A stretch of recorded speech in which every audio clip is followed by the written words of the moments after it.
지금부터 과학기술정보통신부가 주최하고 한국과학기술정보연구원이 주관하는 국가 플래그십 초고성능 컴퓨팅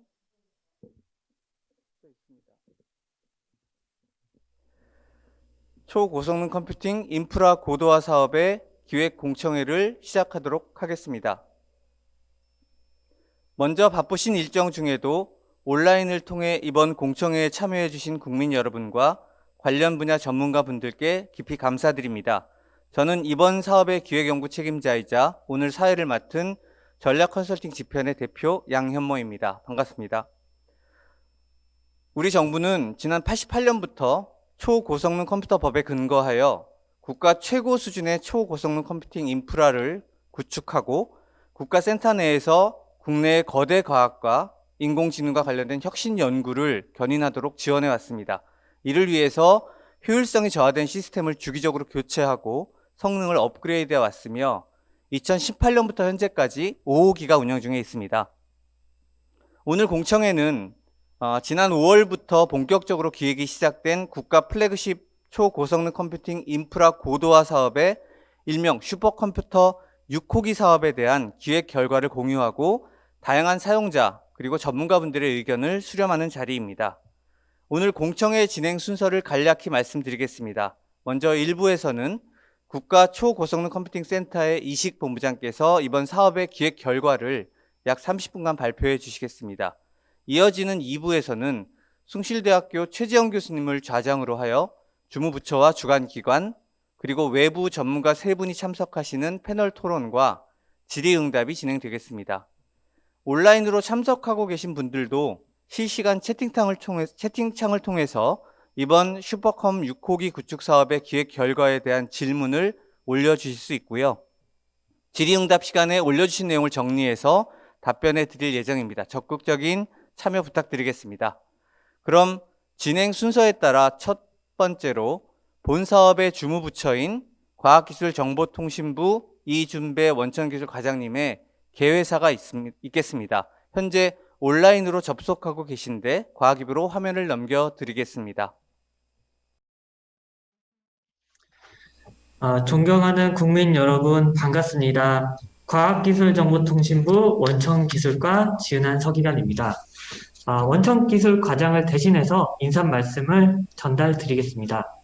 바쁘신 가운데서도 국가 플래그십 초고성능 컴퓨팅 인프라 고도화 사업 공청회를 온라인으로 함께 해주고 계신 국민 여러분과 현장에서 지원해주고 계신 전문가분들께 감사의 말씀드립니다.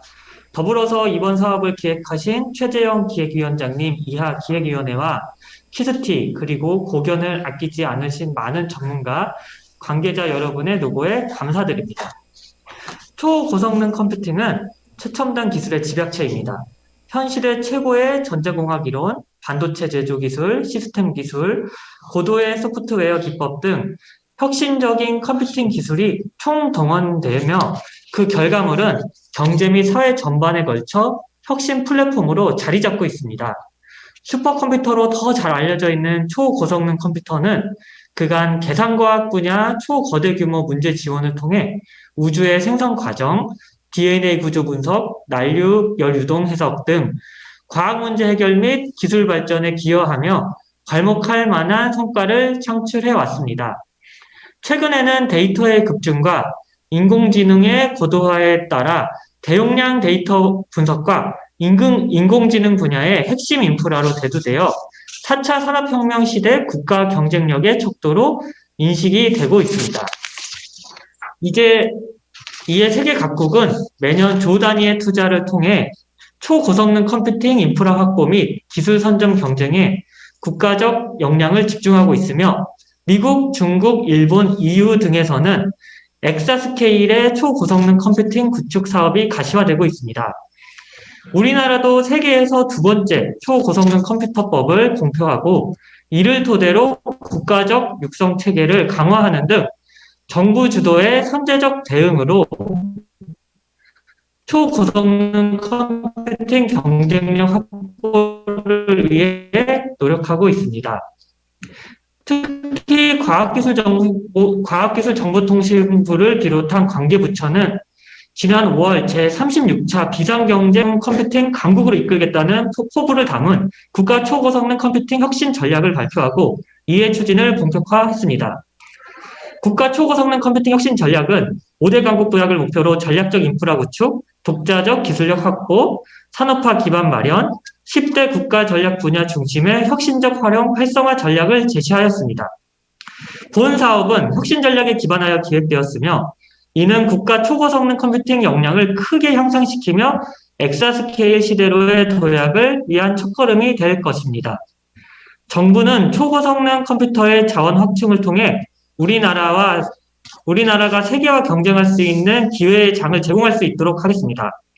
첨단 거대 과학기술 분야의 문제 해결, 인공지능 빅데이터 등 응용산업 분야에서의 고부가 가치 창출, 신종 감염병, 재난재해 등 당면한 사회 문제 해결을 위해 초고성능 컴퓨팅 인프라 구축 및 활용을 지원해 나가겠습니다. 앞으로도 정부는 초고성능 컴퓨팅 독자 기술력 확보 및 신서비스 창출 및 국민이 체감할 수 있는 변화를 만들어내기 위해 적극 노력할 것입니다. 오늘 공청회를 통해 국민 여러분이 주신 의견이 엑사스케일 시대에 걸맞는 도약을 목표로 하는 본 사업의 추진에 큰 도움이 될 것으로 기대합니다. 우리나라가 초고성능 컴퓨팅 인프라 구축과 활용을 통해 컴퓨팅 강국으로 발돋움할 수 있도록 국민 여러분의 많은 관심과 조언을 부탁드립니다. 감사합니다.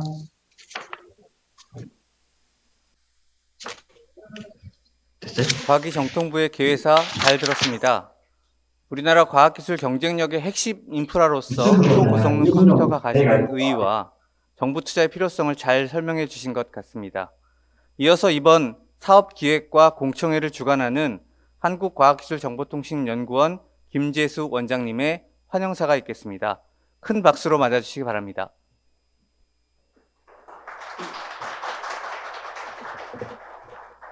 예, 안녕하세요. 저희 원장님께서 급한 일정이 생기는 바람에 오늘 아쉽게도 참석을 못 하셨습니다. 원장님께서 전하실 말씀을 제가 대신 읽어드리도록 하겠습니다. 국가 플래그십 초고성능 컴퓨팅 인프라 고도화 사업을 위한 공청회를 개최하게 되어 매우 기쁘게 생각합니다.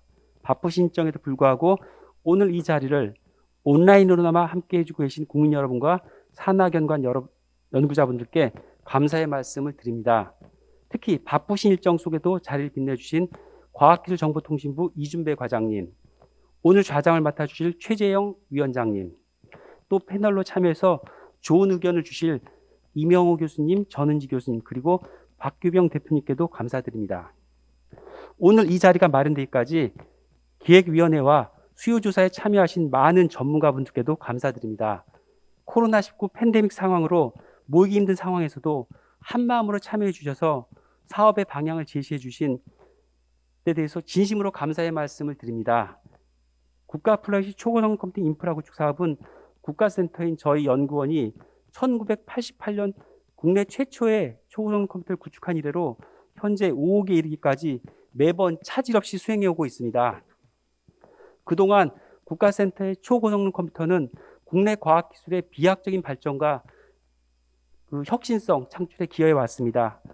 최근 국내 과학기술과 산업계에서는 초고성능 컴퓨터에 대한 수요가 급증하고 있을 뿐만이 아니라 인공지능 분야에서 특히 수요가 급증하고 있습니다. 사회 전반에 걸쳐서 핵심적인 문제해결 도구이자 연구 인프라로서 초고성능 컴퓨터의 중요성이 더 커지고 있습니다.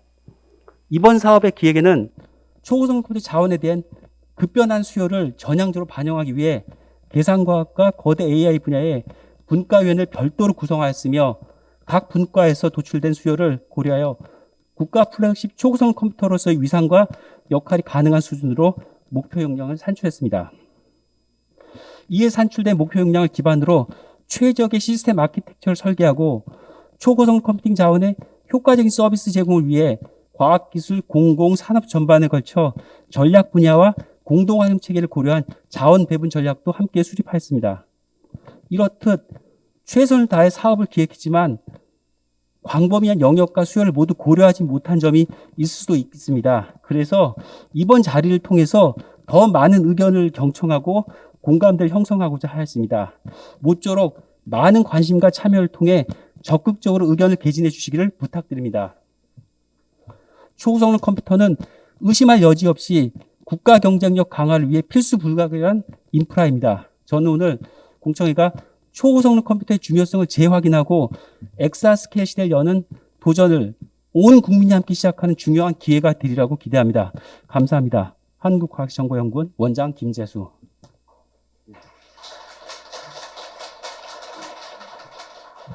네, 원장님의 환영사였습니다.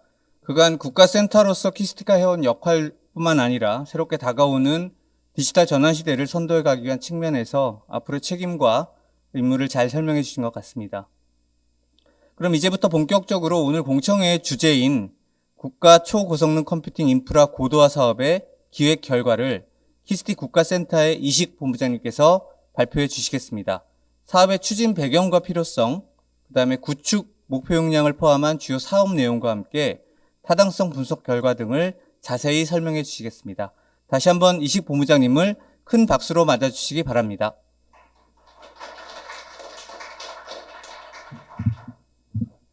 예, 안녕하세요. 좀 시간이 좀 길어서 마스크 벗고 하도록 하겠습니다. 먼저 사업의 추진 배경에 대해서 말씀드리겠습니다.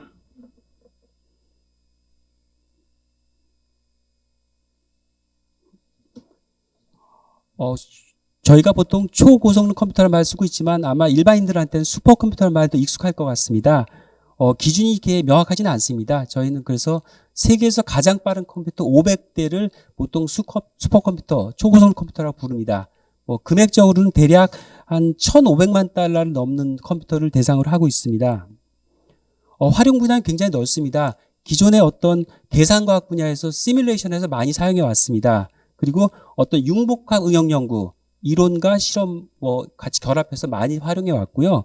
최근 들어와서는 AI 분야에서 굉장히 많이 필요를 하고 있습니다. AI 분야에서도 작은 컴퓨터를 할 수 있는 부분이 있지만 거대 AI 어떤 그 트레이닝을 위해서는 그 슈퍼컴퓨터가 필요합니다. 그 외에도 어떤 국가의 어떤 재난이라든지 위기가 이런 때도 초고성능 컴퓨터가 굉장히 중요합니다. 저희 연구소에서는 꽤 오랜 기간 88년부터 초고성능 컴퓨터 운영해 오고 있습니다. 지금 사용하고 있는 5호기 같은 경우는 도입한 지 3년 정도가 되었는데요. 이미 너무 많은 사용자가 사용하고 있어서 과부하에 걸린 상태입니다. 현재 저희가 보통 70% 이상 넘게 되면은 그 과부하 걸린 상태라고 하는데 이 작년부터 70% 넘어서 80% 정도, 심할 때는 90% 정도까지 사용하고 있고요.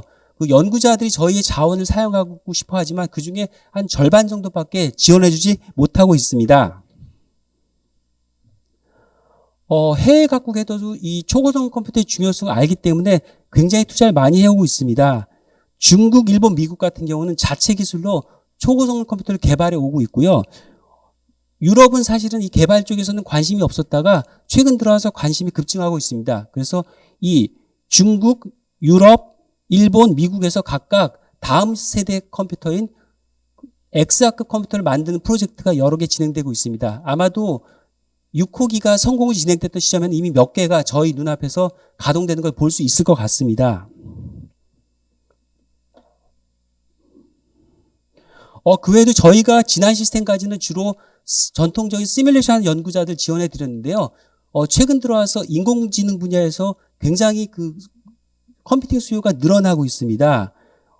잘 아시는 것처럼 구글의 알파고 이후로 버트라든지 GPT 같은 데서 어마어마한 자원을 요구하고 있습니다. 그 외에도 저희가 이제 국가적으로 중요한 과제들을 선정했습니다. 분야가 대략 10개 분야 정도로 선정했는데요. 그 분야 모든 분야에서 공이 컴퓨팅 자원을 많이 요구하고 있습니다. 그래서 이러한 자원을 제공해 줄 수 있는 곳은 현재 기준으로 저희 국가센터인 저희 연구소밖에 없는 상황입니다. 다음은 사업 설계에 대해서 설명드리도록 하겠습니다. 지난 6월부터 사업이 기획 시작되었습니다. 총괄위원회가 있었고요. 그리고 각각의 여러 분과위원회가 있었습니다. 그래서 일단 7월, 8월에는 수요 예측 및 목표 설정 단계를 진행했습니다. 요구조사가 있었고요. 주로 이제 많이 쓴 포커스 그룹 인터뷰가 병행되었습니다. 그리고 7월부터는 실질적으로 시스템을 어떻게 설계할 것인가, 어떻게 운영할 것인가 그런 설계 작업이 시작되었고요. 추가적으로 이제 경제성 분석이라든지 소요 예산에 대한 분석도 진행되었습니다. 8월부터 최근까지는 기획보고서 작성이 진행되었고요. 주요 어떤 현안에 대한 심의를 진행했습니다. 그래서 오늘 공청회를 개최하게 되었습니다.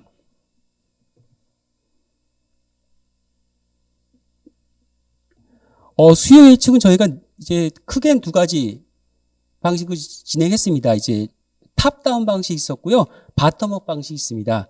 다시 두 가지 세분화됐는데요. 탑다운의 경우는 이제 시계열 분석을 진행했습니다. 탑 500에 저희가 시스템이 설치되는 시점에서 한 세계 10위 정도 예상하고 있는데요. 그 10위까지 성능이 어떤 시간적으로 어떻게 변화했나를 추정했습니다. 두 번째로는 우리나라가 지금 국가적으로 R&D 투자비 세계에서 5위 정도 됩니다. 그래서 세계 5위 정도 되는 경제 규모를 생각해서 투자가 어느 정도 돼야 할까 이런 것들 분석한 게 있고요. 우측에서 바텀업 방식 같은 경우는 일단 전문가 특히 표적 그룹, 포커스 그룹 인터뷰가 진행되었습니다. 60건에 대해서 55명의 전문가가 참여해 주셨습니다. 그 외에도 일반적으로 이제 설문조사를 진행했습니다. 약 300개 기관에서 2,500명 정도가 참여해서 이제 수요를 제시해 주셨습니다. 그 결과입니다. 첫 번째로 이제 탑 1위부터 100위까지, 10위까지의 순서를 저희가 봤을 때 대략 저희가 또 이제 희망하는 2023년 11월 기준으로는 두 가지 기준이 있는데 좀 보수적으로 잡았을 때는 약 450페타플러스 정도 예상됐고요.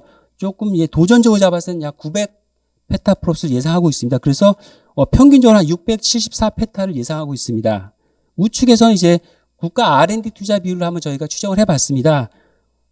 현 수준 저희 미국이 한 16% 정도 R&D를 투자하고 있는데요. 그럴 때는 약 324 페타플러스가 예상되고요.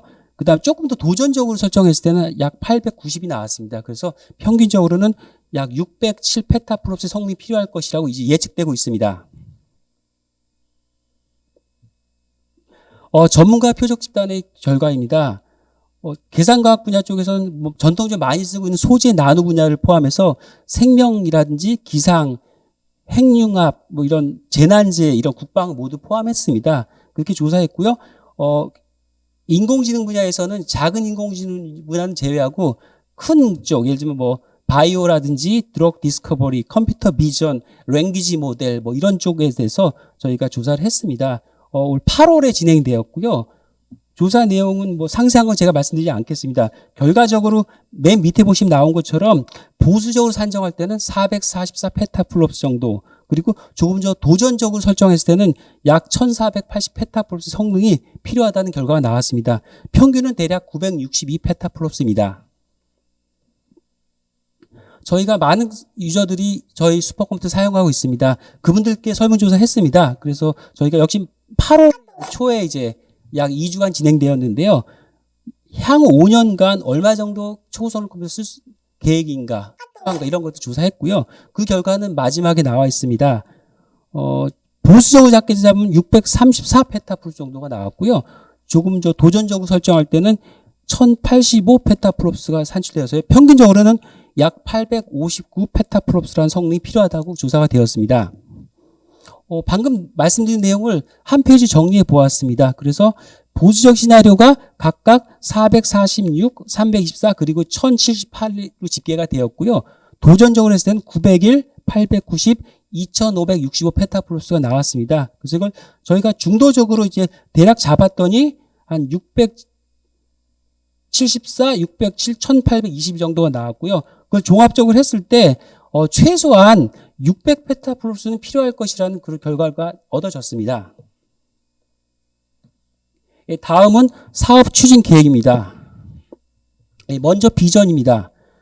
이 인프라는 사실은 잘 활용해 성과를 내는 게 중요합니다. 그걸 통해서 국가 기술 혁신, 경쟁력 제고를 하는 것이 목적입니다. 그래서 성과 목표는 세 가지가 있습니다. 첫 번째는 시스템을 성공적으로 구축한 내용이 있습니다. 그리고 두 번째로는 그 시스템을 어떻게 잘 활용할 것이냐. 그래서 국가 전략 분야의 50% 정도 활용하고요. 그 정부에서 시급한 수요의 10%, 그 다음에 산업체 응용의 20%, 그리고 국가 차원에서 공동활용 20% 정도로 이제 현재 안을 갖고 있습니다. 물론 이것은 진행하면서 약간 변동될 수도 있습니다. 그리고 실질적으로 이 자원 활용을 통해서 세계적인 성과 창출하는 것들까지 저희가 성과 목표로 잡혀 있습니다. 세부 과제는 두 개로 구성되어 있습니다. 첫 번째는 시스템 구축입니다. 두 번째로는 실질적으로 수요 맞춤형 활용을 지원한 내용을 담고 있습니다. 그래서 첫 번째 과제 같은 경우는 저희 국가센터의 어떤 위상에 맞도록 큰 연산 자원을 구축해야 되고요. 그 자원을 구축하기 위해서는 그 따라오는 인프라까지 확충할 필요가 있습니다. 그리고 수요 맞춤형 활용 지원의 경우에는 사용자들이, 연구자들이 이 시스템을 편하고 안정적으로 사용할 수 있도록 그러한 운영체제에 갖추는 것을 모두 포함하고 있습니다. 조금 상세히 말씀드리겠습니다. 인프라 구축 내용에서는 다시 두 가지로 볼 수가 있습니다. 첫 번째는 시스템을 이제 도입하고 구축하는 내용이 한 2년 정도 진행될 내용인데요. 그리고 그 위해서 기반시설 구축하는 내용 역시 포함되어 있습니다. 과제 2번에 같은 경우는 기본적으로 필요한 그 컴퓨터에 필요한 어떤 운영 체제라든지 어떤 라이브러리라든지 응용 소프트웨어 그다음 이런 병렬 처리한 라이브러리 많은 것들이 필요합니다. 그런 것들을 다 담고 있고요. 실질적으로 자원을 배분한 내용과 어떤 사용자들의 어떤 프로그램을 최적화해 주는 그런 기술 지원까지 포함하게 됩니다. 그 외에도 연계 과제가 있습니다. 이 사업과는 관계가 없지만 전체적으로 사업이 잘 진행되기 위해서는 필요한 과제들이 있습니다. 첫 번째는 이제 공동 활용 사업이라는 것이 있습니다. 국가적으로 이제 자원을 공동 활용하는 내용인데 유럽이라든지 미국은 굉장히 그것이 잘 진행되고 있습니다. 국내에서도 이러한 계획이 지난 5월 혁신 전략에서 발표가 되었습니다. 그게 향후 진행될 사업과 밀접한 관계를 지어서 진행될 예정입니다. 그 외에도 초고성 컴퓨터 처음 접한 사용자들이 잘 사용할 수 있도록 교육이라든지 인력 양성 그런 내용들을 포함하고 있고요. 산업체 특히 저희는 이제 대기업은 자체적으로 하고 있지만 그 작은 규모의 중소기업이나 중견기업에서는 이 초고성 컴퓨터 활용을 좀 어려워하고 있습니다. 그런 쪽에 대한 지원 내용을 담고 있습니다. 그 외에도 어떤 초고성 컴퓨터 통해서 많은 성과들이 있습니다. 그러한 성과들을 정부나 국민이 알 수 있게 홍보하고 이런 것들도 이 내용에 담고 있습니다. 다음 슬라이드입니다. 시스템 구축인데요. 일단 23년 말 600페타플러스인데요. 컴퓨터 성능은 이제 두 가지 기준이 있습니다. 그 수치상 이론적인 최대 성능이 있고요. 써보면 사실 그만큼 나오지는 않습니다. 그래서 저희가 지금 이제 이론 성능 기준을 했고요. 600페타플러스인데 저희가 기존에는 좀 한 가지 시스템을 구축했었는데 이번에는 투 트랙을 진행할 예정입니다.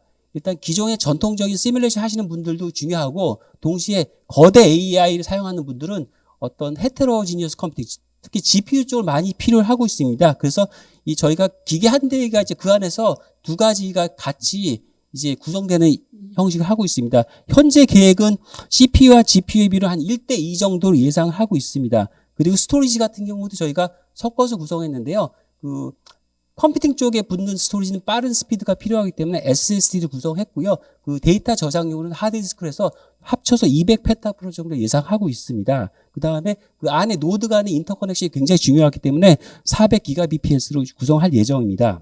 그 외에도 기반 시설은 뭐 일반적인 사용자들은 느끼지 못하지만 이 큰 자원이 효율적으로 운영되기 위해서는 그 밑에 중요한 인프라가 필요합니다. 저희가 전력은 이제 한 14메가와트 정도 예상하고 있고요.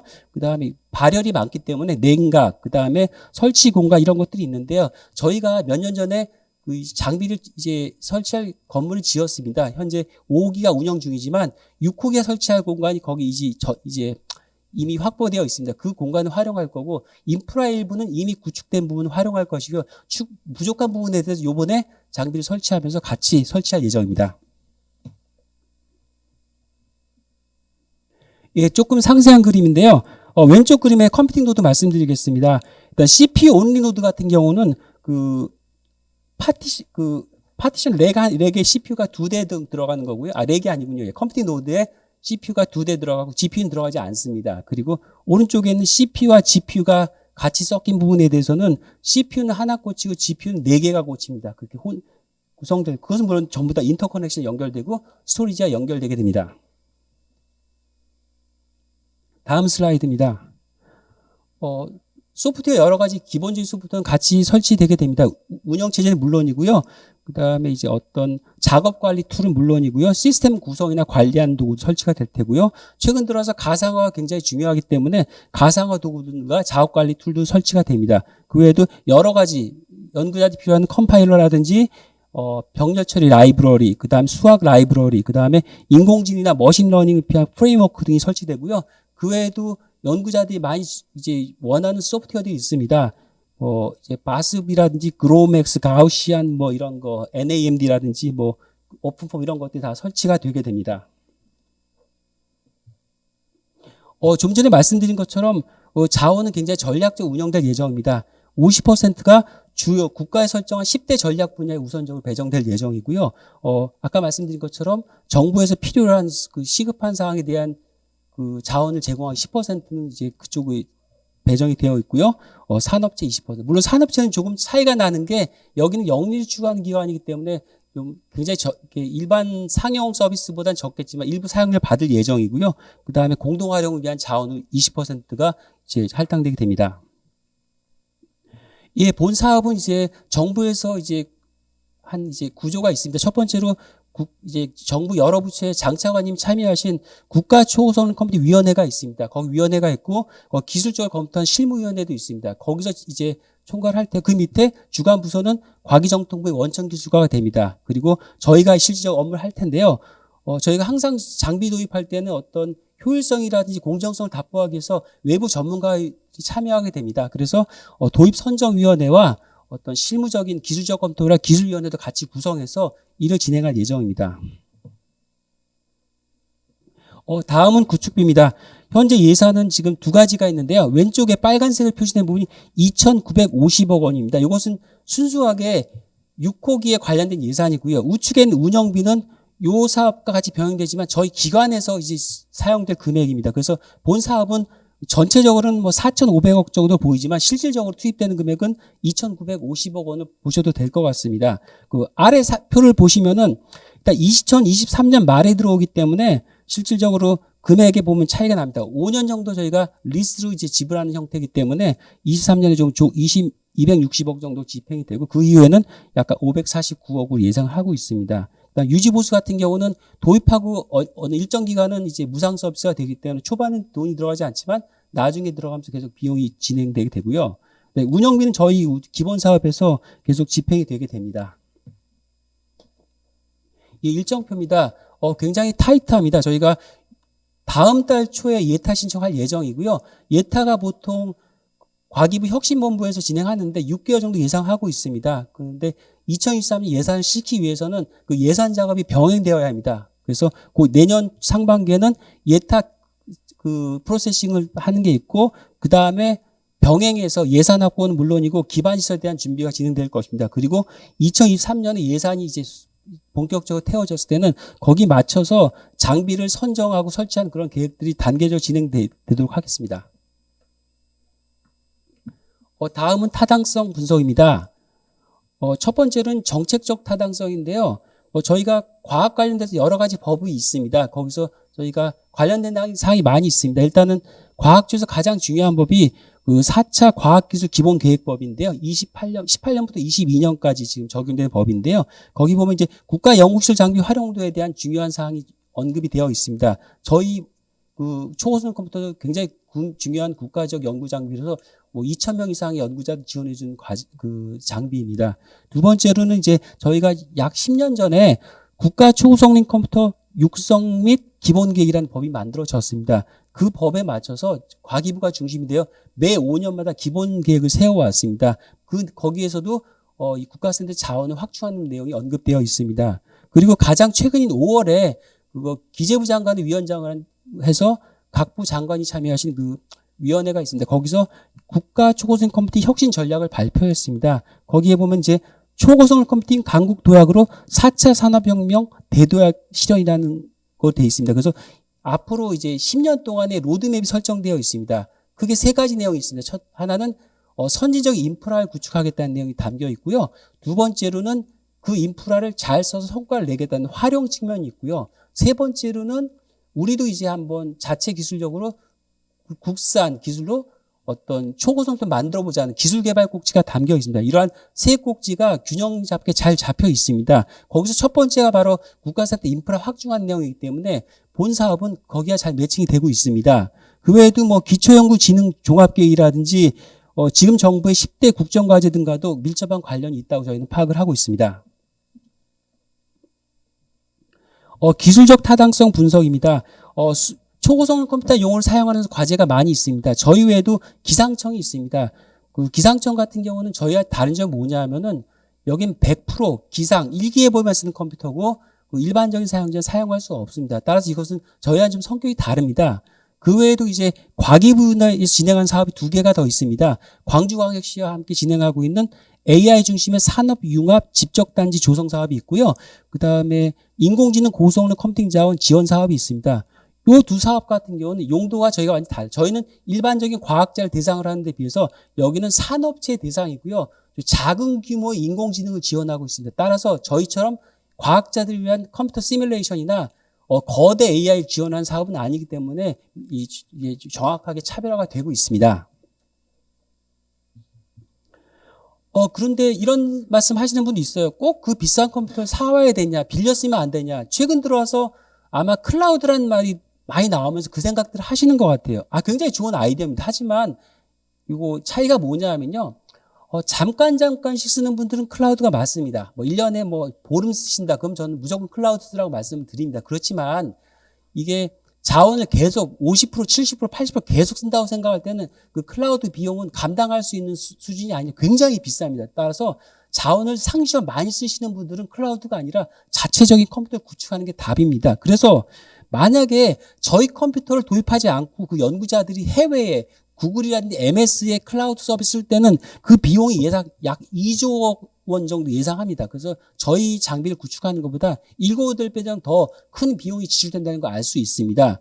그 다음에 두 번째는 컴퓨터 5호기 산지 얼마 안 된 거하고 비싼데 좀 더 쓰면 안 되냐 그런 말씀들을 많이 하세요. 그러고 좀 모자른 거 해외 거 좀 빌려 쓰면 되지 않을까 했는데 역시 이것도 경제성이 없는 게 저희가 6호기가 5호기보다 대략 20배 이상 거의 30배 가까이 성능이 늘어나기 때문에 그만큼을 빌려 쓰게 되면은 그 케이스 1처럼 비용이 많이 듭니다. 또 한 가지는 그 컴퓨터의 사용 연회에 대한 질문을 많이 하시는데요. 컴퓨터는 속도가 굉장히 빠릅니다. 저희 같은 경우는 1호기에서 6호기 사이 성능을 한 20몇 년 동안 비교해 봤더니 1000만 배 이상 빨라졌습니다. 그만큼 성능이 빨라지기 때문에 기존의 낡은 장비를 유지하게 되면은 그 전기료라든지 유지 보수비가 훨씬 더 비싸기 때문에 그걸 계속 운영하는 것보다는 새로운 장비를 도입하는 게 더 효과적입니다. 세 번째로는 이제 저희 컴퓨터 도입하는 건데요. 금액상을 보시면 알겠지만 앞서 첫 번째, 두 번째 케이스보다 8분의 1에서 9분의 1 정도 훨씬 비용, 경제성이 크다는 걸 알 수가 있습니다. 이 BC 분석입니다. 조금 좀 복잡한 슬라이드인데요. 결국 이제 돈을 넣었을 때 얼마나 우리가 베너핏을 얻을 수 있는가, 결국 돈을 투입했을 때 얼마나 효과가 있냐를 분석하는 방법입니다. BC 방법 외에 다른 여러 가지 방법이 있는데 이번 케이스는 저희가 BC 분석을 해봤습니다. 베너핏이 여러 가지가 있을 수가 있는데요. 일단은 첫 번째는 대체 투자 비용 절감 효과입니다. 저희가 이만한 슈퍼컴퓨터, 초고속 컴퓨터 사지 않았을 때 개개 연구자나 연구소나 이런 데서 각각 컴퓨터 샀을 때는 비용이 3가지가 됩니다. 첫째는 하드웨어 구입 비용이 들고요. 소프트웨어 비용이 들고요. 그 외에도 설치 비용이라든지 운영 인력 많은 비용이 듭니다. 그 다음에 두 번째로는 해외 국가센터 거 안 쓰고 딴 거 쓸 때 어떻게 했냐. 이 두 가지를 해봤더니 비용 측면에서 한 1.56배 정도로 저희 컴퓨터를 샀을 때 훨씬 저희 베너핏이, 국가적 베너핏이 큰 거로 나왔습니다. 예, 이상입니다. 감사합니다.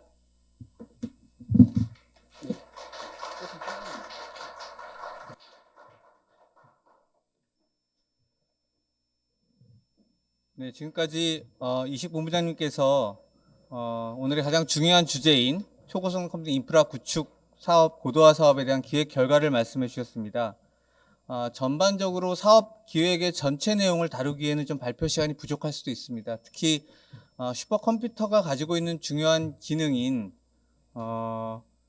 컴퓨터의 활용 분야나 어떻게 사용자들이 편리하게 활용할 것인지, 그 다음에 선진국들, 또 우리 경쟁국들이 어떻게 구축하고 있는지 이런 부분들을 다 설명드리기에는 시간이 좀 부족했을 수 있습니다. 그런 부분들은 사업을 기획하는데 충분히 벤치마킹이 되었고 기획 과정이나 타당성을 제시하는 데 활용될 수 있을 것으로 봅니다. 이번 발표 중에서 국가 초고성능 컴퓨터의 중요성과 활용 분야, 그리고 아까 말씀 주셨습니다만 거대 과학뿐만 아니라 인공지능 분야에 국내에서 증가하는 연산 수요에 대응할 수 있도록 하기 위해서 여러 가지 펼쳐야 되는 추진 전략을 잘 설명해 주신 것 같습니다. 또 이런 인프라 투자가 얼마나 필요하고 또 얼마나 시급한지도 확인해 볼 수 있는 시간이 되지 않나 봅니다. 이상으로 기획결과 발표를 마치고 2부로 좀 전에 발표드린 이번 사업 기획 결과에 대해서 담당 부처와 전담 기관 그리고 외부 전문가분들을 모시고 패널 토론을 진행하도록 하겠습니다. 먼저 오늘 토론을 위해 참석해 주신 패널 분들을 한 분씩 소개해 드리겠습니다. 금일 토론의 좌장을 맡아주실 숭실대학교의 최재영 교수님께서 참석해 주셨습니다. 네. 과학기술정보통신부 원천기술과의 이준배 과장님을 대신하여 전성남 사무관님께서 참석해 주셨습니다. 네, 오늘 발제도 해주셨는데요. 키스티 국가센터의 이식 본부장님께서 참석해 주셨습니다.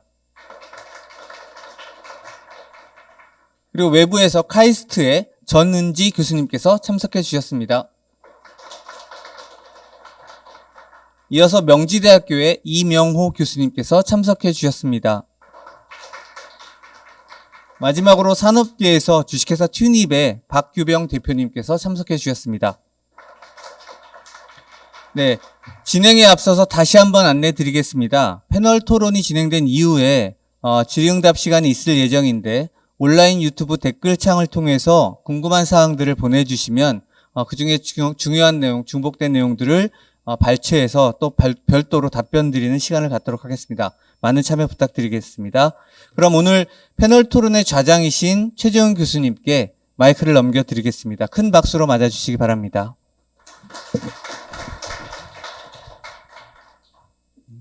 말할 때는 잠깐 마스크를 벗고 말씀하고 다시 마스크를 쓰도록 하겠습니다.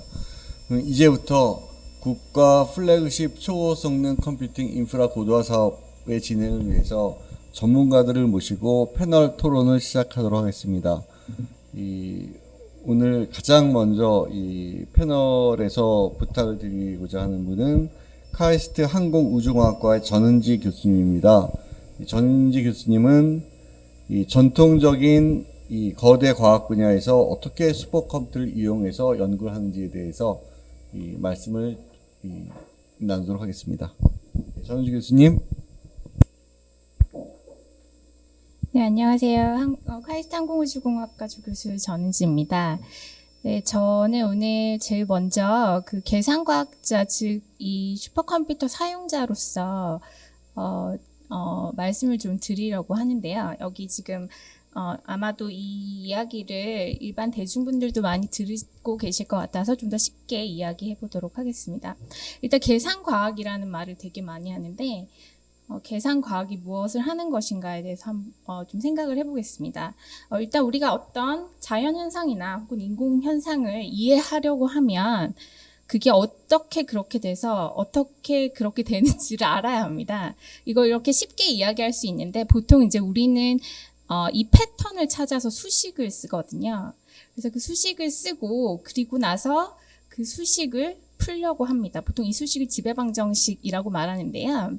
이제 이 수식을 찾는 것도 물론 어렵지만 이 수식을 찾았다 해도 그것을 푸는 것이 쉬운 일이 아닙니다. 왜냐하면 이런 자연현상이나 인공현상을 모사하는 수식은 쉽게 풀리지 않거든요. 손으로 절대 풀리지 않고요, 보통.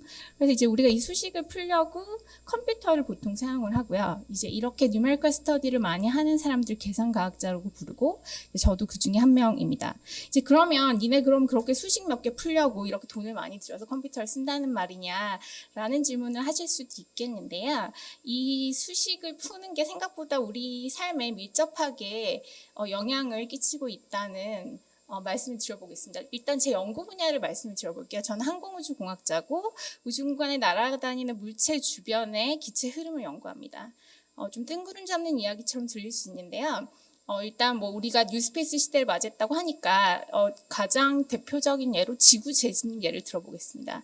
지구 재진입은 일단 지구 밖을 나가는 물체가 지구 안으로 들어올 때 일어나는 현상이고요. 보통 지구 밖에 내보냈다 다시 들여보내는 경우는 사람을 태우는 경우입니다. 유인 탐사선이 대표적으로 이렇고 뭐 스페이스 셔틀이 그 예가 되겠네요. 근데 스페이스 셔틀은 지금 미국에서 나사의 미션이었고 퇴하고 지금은 은퇴를 한 미션인데 현재는 사용되고 있지 않은데 이 사용되고 있지 않은 이유가 그 재진입 단계에서 사고가 났었기 때문입니다. 사람들이 다 죽었고요. 그래서 이 미션 자체가 완전히 종료가 되는 이유가 되었는데 그 이유는 지구 재진입 과정에서 뭐 여러 가지 엄청나게 큰 에너지를 받아서 그 물체가 보통 이제 타서 없어지거든요. 이게 바로 지구가 스스로 밖에 스스로 지키는 방법이긴 한데 어쨌든 이거를 살려서 지구 안으로 들어오려면 일단은 실험이 불가능합니다. 이런 현상을 모사하기 위한 그런 패실리티를 만들기가 힘들고요. 그럼 반드시 계산이 수행이 되어야 합니다. 이 과정을 1960년대부터 미국이 선두로 그때는 그 소비에트 유니언 소련과 함께 진행을 해왔고 그들은 그래서 이런 계산을 해내기 위해서 빠른 컴퓨터의 발전이 있었습니다. 그때 냉전 시대였으니까요. 그러면 이제 뭐 뜬구름 잡는 우주 얘기 하지 말고 좀 더 가까운 이야기 해보겠습니다. 미세먼지 얘기 한번 해볼까요? 미세먼지는 아시다시피 우리 모두의 일상의 질을 결정하는 요인이죠. 미세먼지는 과학적으로 이야기하면 기체 속에 떠다니는 아주 작은 고체 입자입니다. 그럼 미세먼지 없애야 되는데 이거 어떻게 없앨 것이냐. 일단 어디에서 오는지 알아야 되는데 우리 보통 그냥 중국에서 온다고 이야기합니다. 그런데 중국한테 가서 따지면 중국 애들이 인정해주지 않거든요. 인정해주지 않는 이유는 정확하게 우리가 계산 결과를 들이밀지를 못하고 있어요. 이런 것 같다라고 추정을 할 뿐이거든요. 그런데 이거 계산과학으로 계산해 볼 수 있습니다. 근데 문제는 그 미세먼지를 계산하려면 도메인이 한국과 중국과 근처 일본까지 모두 커버하는 어마어마한 양의 도메인을 계산을 해야 하는데 심지어 그리고 얘들은 파티클이 굉장히 작기 때문에 스케일 자체도 작고 큰 걸 포함하는 멀티 스케일에다가 멀티 페이즈 굉장히 복잡한 물리 현상을 구현을 해야 되기 때문에 굉장히 비싼 계산입니다. 보통 현재로서는 별로 엄두를 못 내고 있다고 알고 있고요. 그러니까 이렇게 고작 수십 몇 개를 피우는 이 계산 과학이 우리의 삶을 직접적으로도 혹은 앞으로 우주를 생각했을 때 미래로도 이렇게 영향을 끼치고 있기 때문에 이 슈퍼컴퓨터가 저 같은 사람들한테는 정말 연구에 직결되는 부분입니다. 그런데 저는 이제 올해 초에 외국에 있다가 한국으로 들어왔는데 저는 이쪽 우주 속의 기체 운동을 파티클 베이스로 해석을 하는 사람이라 일본 컴퓨터로 전혀 계산할 수 없습니다. 저는 여러 나라에 있으면서 그 나라의 슈퍼컴퓨터들을 계속 사용해서 연구를 해왔는데요. 한국에 왔을 때 이제 컴퓨터를 어떻게 해야 될지 잘 모르겠더라고요. 그래서 이제 제가 그럼 구축을 해야 되나? 아니면 외국에 있던 컴퓨터들을 돈을 내고 써야 되나? 이런 고민들을 하고 있을 때 이제 선배 교수님께서 우리나라에 KST에 슈퍼컴퓨팅 센터가 있다 이렇게 말씀해 주셨어요.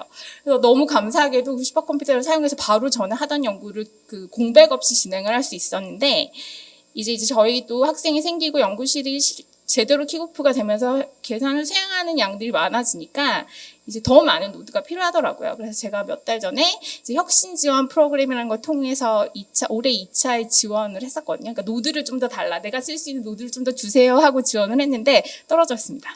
그 이유는 아마도 이제 아주 많은 분들이 노드를 사용하려고 하고 그리고 자원은 한정돼 있기 때문에 좀 더 급한 연구에 그 노드가 돌아갔다고 생각을 하는데요. 저 같은 과학자들은 노드가 없으면 연구를 아예 못하거든요. 그래서 이제 KST 노드가 없으면 다른 차선을 찾아서라도 해결을 해야 하는 상황이고 이런 저 같은 계산 과학자들이 한국이 아니고 제 주변에도 정말 많습니다. KST 노드에 많이 의존을 하고 계시고요. 그래서 저는 한국의 계산 과학자로서 그리고 좀 더 많은 자연현상을 모사하고 싶은 과학자로서 지금 6호기 빠른 도입을 적극 환영하고 있습니다. 감사합니다.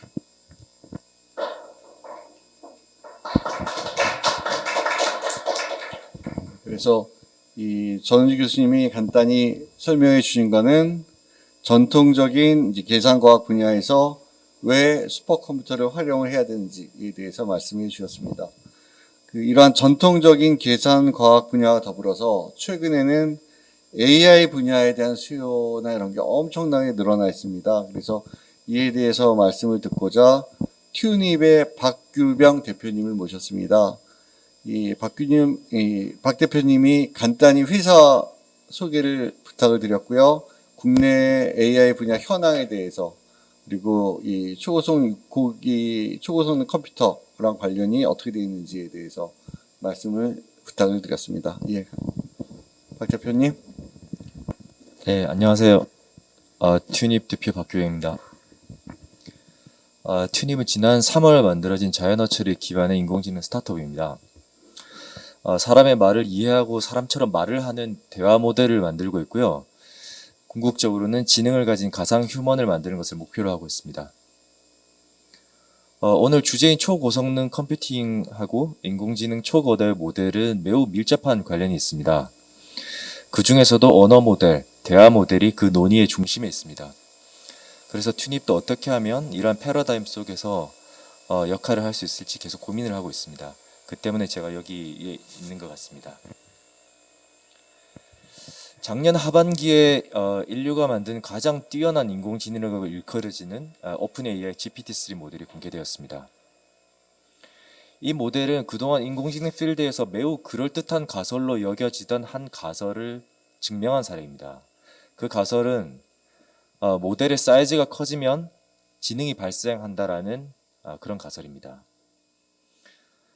그동안 수많은 생활 속 언어와 관련된 과제들이 있는데요. 예를 들면 번역, 통역, 텍스트 요약, 음성 인식, 음성 합성 이런 것들이 있겠죠. 이렇게 다양한 언어와 관련된 과제들이 있는데 그 과제들을 해결하기 위해서 그동안 과학자들이 취했던 방법은 각각의 적합한 효율적인 구조를 가진 모델을 찾는 것이었습니다. 그런데 작년 하반기 말씀드린 GPT-3 모델이 나오면서 패러다임이 변화했습니다. 이제는 그 많은 과제들을 단 하나의 매우 큰 모델로 해결할 수 있다는 것을 GPT-3가 보여주었습니다. 초거대 언어 모델, 초거대 모델이라는 말을 많이 쓰고 있고 또 오늘도 얘기를 하고 있는데요. 초거대 모델의 정의가 아주 명확한 것은 아닙니다. GPT-3 역시 하나의 모델을 가리킨다기보다 오픈 AI가 작년 하반기에 개발한 여러 사이즈의 언어 모델을 총칭하는 것이라고 이해하시면 좋을 것 같습니다. 작게는 수십억 개에서 많게는 1750억 개의 파라미터를 가진 모델들이 GPT-3에 포함되어 있습니다. 이 모델들은 기존에 소개된 모델들보다 수백 배에서 수천 배에 해당하는 크기인데요. 여기서 제가 이제 말씀드린 파라미터라는 용어를 다르게 이해하시면 인간의 뇌의 크기에 비유할 수 있습니다.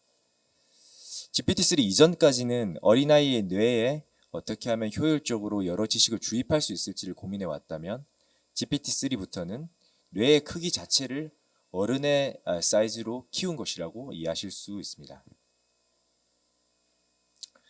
앞서 말씀드린 것처럼 초거대 언어 모델은 수많은 과제들을 비교적 간단한 명령어와 몇 개의 예제만으로 수행할 수 있는 다재다능한 모델입니다. 예를 들어서 주어진 글을 요약한다든지 아니면 상품 설명에 맞는 광고 문구를 만든다든지 맞춤법을 고친다든지 어떤 글에 이어질 내용을 자동으로 완성한다든지 하는 것들이 아주 간단한 명령어만으로 또 놀라운 성능으로 가능합니다.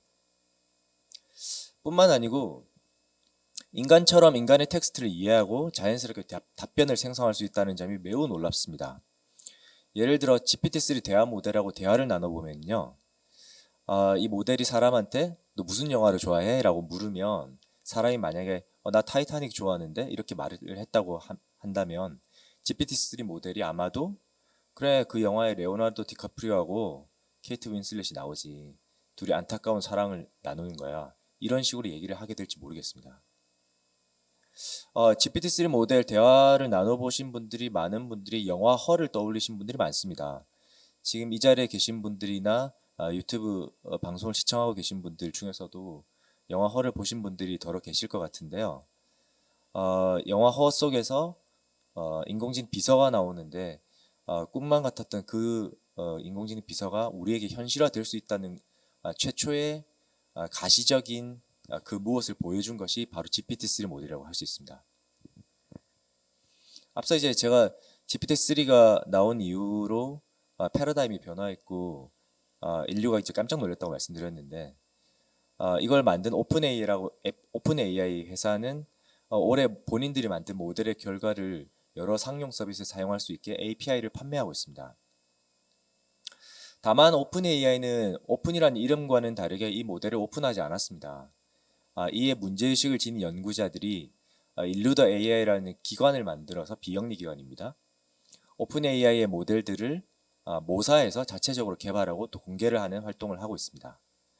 이외에도 중국 화웨이에서는 올해 GPT-3보다도 더 사이즈가 크고 더 성능이 뛰어나다고 주장하는 거대 모델을 발표했습니다. 국내로 눈을 돌리면요. 국내에서는 네이버를 필두로 작년과 올해 카카오, SKT, KT, LG, 삼성 그리고 그 외에 여러 대기업들에서 초거대 모델을 만들겠다고 천명했습니다. 제일 먼저 올해 5월에 네이버가 그 성과로 하이퍼클로바라는 이름으로 한국어 언어 모델을 구축해서 발표했고요. 오픈AI와 마찬가지로 API 서비스를 하겠다고 밝혔습니다. 앞서 말씀드린 다른 기업들도 내부적으로 개발 진행 중인 것으로 알고 있고 이를 각 기업 성장의 모멘텀으로 삼겠다고 모두들 밝히고 있습니다. 이러한 노력은 방금 말씀드린 여러 기업들에 그치지 않고 정부 차원에서도 여러 논의가 오가고 있는데요. 그것은 이런 거대 모델을 만든다는 게 각 개별 기업의 문제일 뿐만 아니고 4차 산업시대를 맞아서 국가 경쟁력하고 직결되는 문제이기 때문입니다. 그래서 정부 차원이나 대학과 같은 연구기관 그리고 스타트업 생태계에서도 거대 모델이라는 것은 중요한 화두입니다. 네, 저는 스타트업의 대표이기 때문에 스타트업을 대변하는 입장에서 말씀드리고 싶습니다. 이제 인공지능 기술 기업들은 점점 더 이 거대 모델과 관련된 기술이나 경험을 보유한 기업과 그렇지 못한 기업으로 이원화되고 있습니다. 대기업에 비해서 자본이나 모든 것이 열세인 스타트업이나 중견기업들은 이런 흐름에서 당연히 열위에 있고요. 거대 언어 모델을 사용해 보는 것조차도 여러 여건상 버거운 상황입니다. 이런 상황에서 정부의 인프라 지원을 통해서 이런 초고성능 컴퓨팅 인프라 지원을 통해서 보다 많은 스타트업들이 각자의 서비스에 맞는 큰 사이즈의 모델들을 경험해 볼 수 있는 기회가 생긴다면 그것이 곧 국가 경쟁력으로 이어질 것이라고 생각합니다. 감사합니다.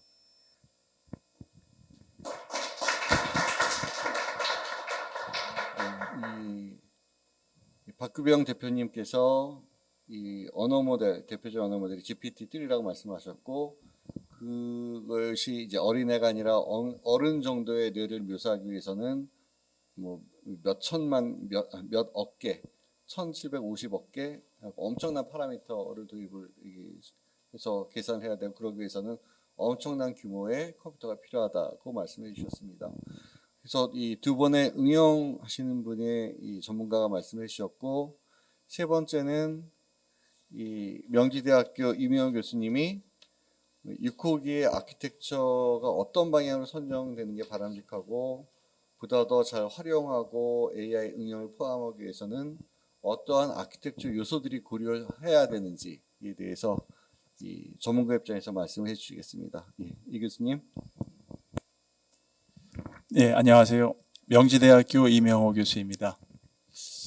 저는 이 고성능 컴퓨팅 시스템 상에서 응용 프로그램의 성능 최적화, 이와 관련된 아키텍처, 컴파일러 기술, 그 다음에 성능 최적화 기술 등을 이제 연구하고 있습니다.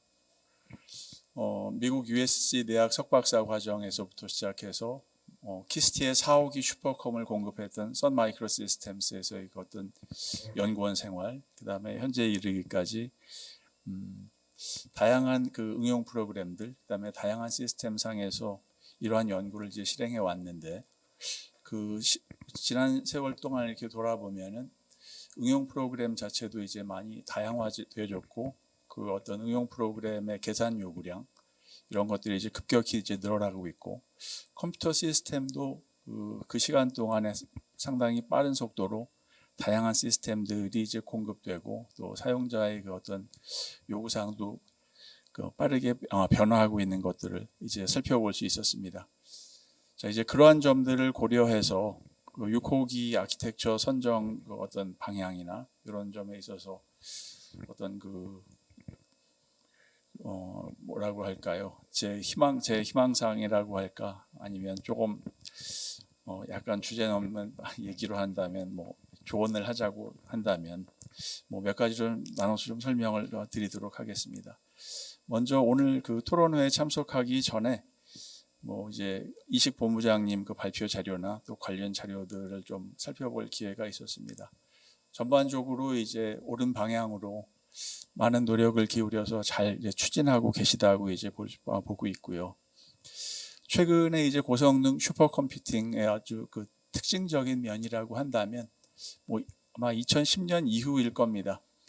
중국의 그 테너1 요게 이제 어느 날 갑자기 그 슈퍼컴퓨팅 분야에서 변방에 있던 중국이라는 국가가 세계 1등 슈퍼컴을 발표하면서 그때 이제 엔비디아의 GPU 칩을 주 계산 엔진으로 이제 활용을 한 적이 있었습니다. 자, 이제 그때서부터 과연 이 GPU 칩에 대해서 많은 논란들이 있었습니다. 이 GPU 칩은 뭐 지금 어떤 비용 대비 계산 성능이 뛰어나기 때문에 당장 활용을 좀 하고 있지만 시간이 지남에 따라서 이게 고성능 마이크로 프로세서의 일부로 흡수가 되면서 사라질 것이다. 특히 이제 인텔 같은 회사에서 이러한 관측을 많이 내놓으면서 좀 그 GPU를 그 당시에 이제 GPU 주 생산 업체로 떠오르던 엔비디아를 좀 견제하는 그러한 자세를 취했었습니다. 그러나 한 10여 년이 지난 지금 그 당시를 되돌아보면은 그 예상은 아주 정반대의 방향으로 이제 진행되어 왔다고 이제 볼 수 있습니다. 그 6호기 그 도입 안에 보면은 GPU를 아주 중요한 그 계산 엔진으로 이제 고려하고 계신데요. 예, 뭐 옳은 방향이라고 이제 생각을 하는데 뭐 가속 칩이 현재 GPU뿐만 아니라 다른 또 같은 GPU여도 엔비디아사의 GPU, 뭐 인텔에서의 GPU, AMD GPU, 그 다음에 그 밖에 또 뭐 인텔에서 고려하고 있는 다른 가속 칩 등도 고려를 할 수 있을 것 같습니다.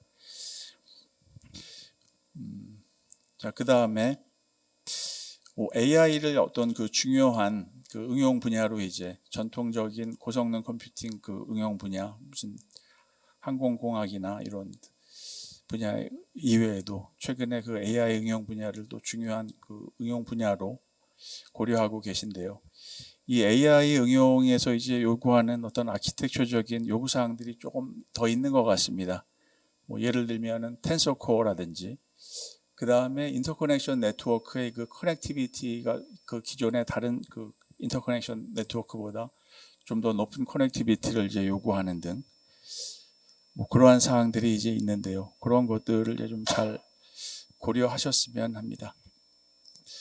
자, 그 다음에 저희가 뭐 미국이나 중국, 유럽처럼 뭐 훨씬 더 많은 예산, 그 다음에 많은 인력이 참가해서 다양한 종류의 슈퍼컴을 뭐 몇 대 정도를 동시에 뭐 약간의 시차를 두고 개발하고 운영하고 활용하고 할 수 있는 그런 입장이라면 모르겠지만 요 수천억 되는 그 많은 돈을 잘 이제 투입해서 활용을 해야 되는 또 그러한 어려운 과제를 안고 있습니다. 그러다 보면 아무래도 좀 그 시스템이 어느 정도는 좀 검증된 시스템을 도입할 수밖에 없는 또 그러한 것들이 이제 현실입니다. 그러한 것들을 위해서 좀 해외 동향, 뭐 아마 잘 추적하면서 관찰하고 계시겠지만 해외 동향을 면밀히 좀 검토하셔서 그에 또 따라 정확한 그 예측을 통해서 만약에 이제 수천억 원이 소요되는 시스템을 도입했을 때 잘 도입한 시스템이다, 또 잘 활용되고 있다라는 또 나중에 평가를 받을 수 있는 그런 방향으로도 진행되기를 바랍니다. 말씀을 드리다 보니까 요구사항은 다양하고 복잡하고 그 다음에 어떤 그 응용 분야에서 나오는 어떤 컴플렉시티 이런 것들도 이제 복잡한데 이 사이에서 어떻게 잘 그 밸런스를 찾을 것인가 하는 또 그러한 점이 큰 도전적인 어떤 과제가 될 것으로 생각이 됩니다. 자, 그 다음에 또 아키텍처뿐만 아니라 도입된 아키텍처가 이제 그 활용성이 높아야 할 텐데요. 아까 이식 본부장님 발표 중간에 지금 그 활용도가 굉장히 이제 높게 올라가고 있는 5호기 활용도가 굉장히 이제 높게 올라가고 있다는 아주 그 반가운 이야기를 이제 들었습니다. 과거에 그런 이야기를 하는 분들이 많았습니다. 슈퍼컴이 필요한가? 자, 그런 이야기를 들을 때 좀 이 슈퍼컴 분야를 연구하는 사람으로서 참 좌절감이 드는 이제 이야기였는데요. 경제적으로는 한 세계 10위권 국가, 뭐 세계 7대 강국을 진입을 목표로 하는 국가, 뭐 과학기술도 이제 그에 걸맞게 발전을 해야 되는 국가에서 자체 슈퍼컴이 필요해라고 하는 질문들이 나오는 게 슈퍼컴 연구자로서는 상당히 이게 자괴감이 드는 그러한 이제 그 어떤 이야기들이었는데, 아마 그러한 이야기들이 나오는 가장 큰 이유는 슈퍼컴 활용도가 기대에 비해서 이렇게 높지 않았던 게 큰 그 원인이지 않았을까 싶습니다. 그러나 오호기 들어서 그러한 그 과거의 어떤 그 우려들이 많이 불식되고 많은 연구자들이 슈퍼컴을 그 활용해서 연구를 이렇게 하고 있다는 이제 반가운 이제 그 소식을 접하는 거에 저로서도 상당히 기쁩니다. 제가 국내에 이제 처음 들어와서 대학에서 제 전공 분야를 연구를 하려고 했을 때, 그 저보다 좀 선배분들이 많은 분들이 좀 말리셨습니다. 자기들도 해봤는데 이 분야 연구가 국내에서는 좀 하기가 힘들다. 왜 그렇습니까? 나 혼자 좀 마음대로 쓸 수 있는 좀 대용량 시스템이 하나 있어야 하는데 그런 게 없이 하려니 너무 힘들다. 그분들이 이제 너무 힘들다라고 이야기하시는 거는 예를 들어서 키스티에 계정을 하나 얻어서 배치로 잡을 서밋하고 그걸 또 결과를 기다리고 뭐 이런 식의 어떤 그 사이클을 돌다 보니까 연구자 입장에서 그 연구의 어떤 생산성이 너무 떨어지더라는 이야기였습니다. 그러다 보니 이 연구를 계속 해도 될까? 계속 할 수 있을까?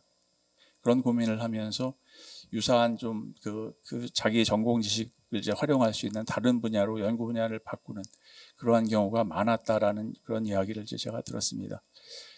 저도 그 얘기를 듣고 이제 고민을 많이 하다가 사방으로 좀 알아보다가 다행히 예전에 선 마이크로 시스템스사에 근무할 적에 알게 됐던 독일 아켄 대학의 슈퍼컴퓨터 센터 센터장님을 접촉해서 독일에 있는 그 선에서 공급했던 슈퍼컴퓨터 그 계정을 얻어서 인터랙티브 시스템을 수백 호 인터랙티브 시스템을 이제 제가 이제 쓸 수 있는 그런 아주 운 좋은 그런 이제 행운을 갖게 됐었습니다.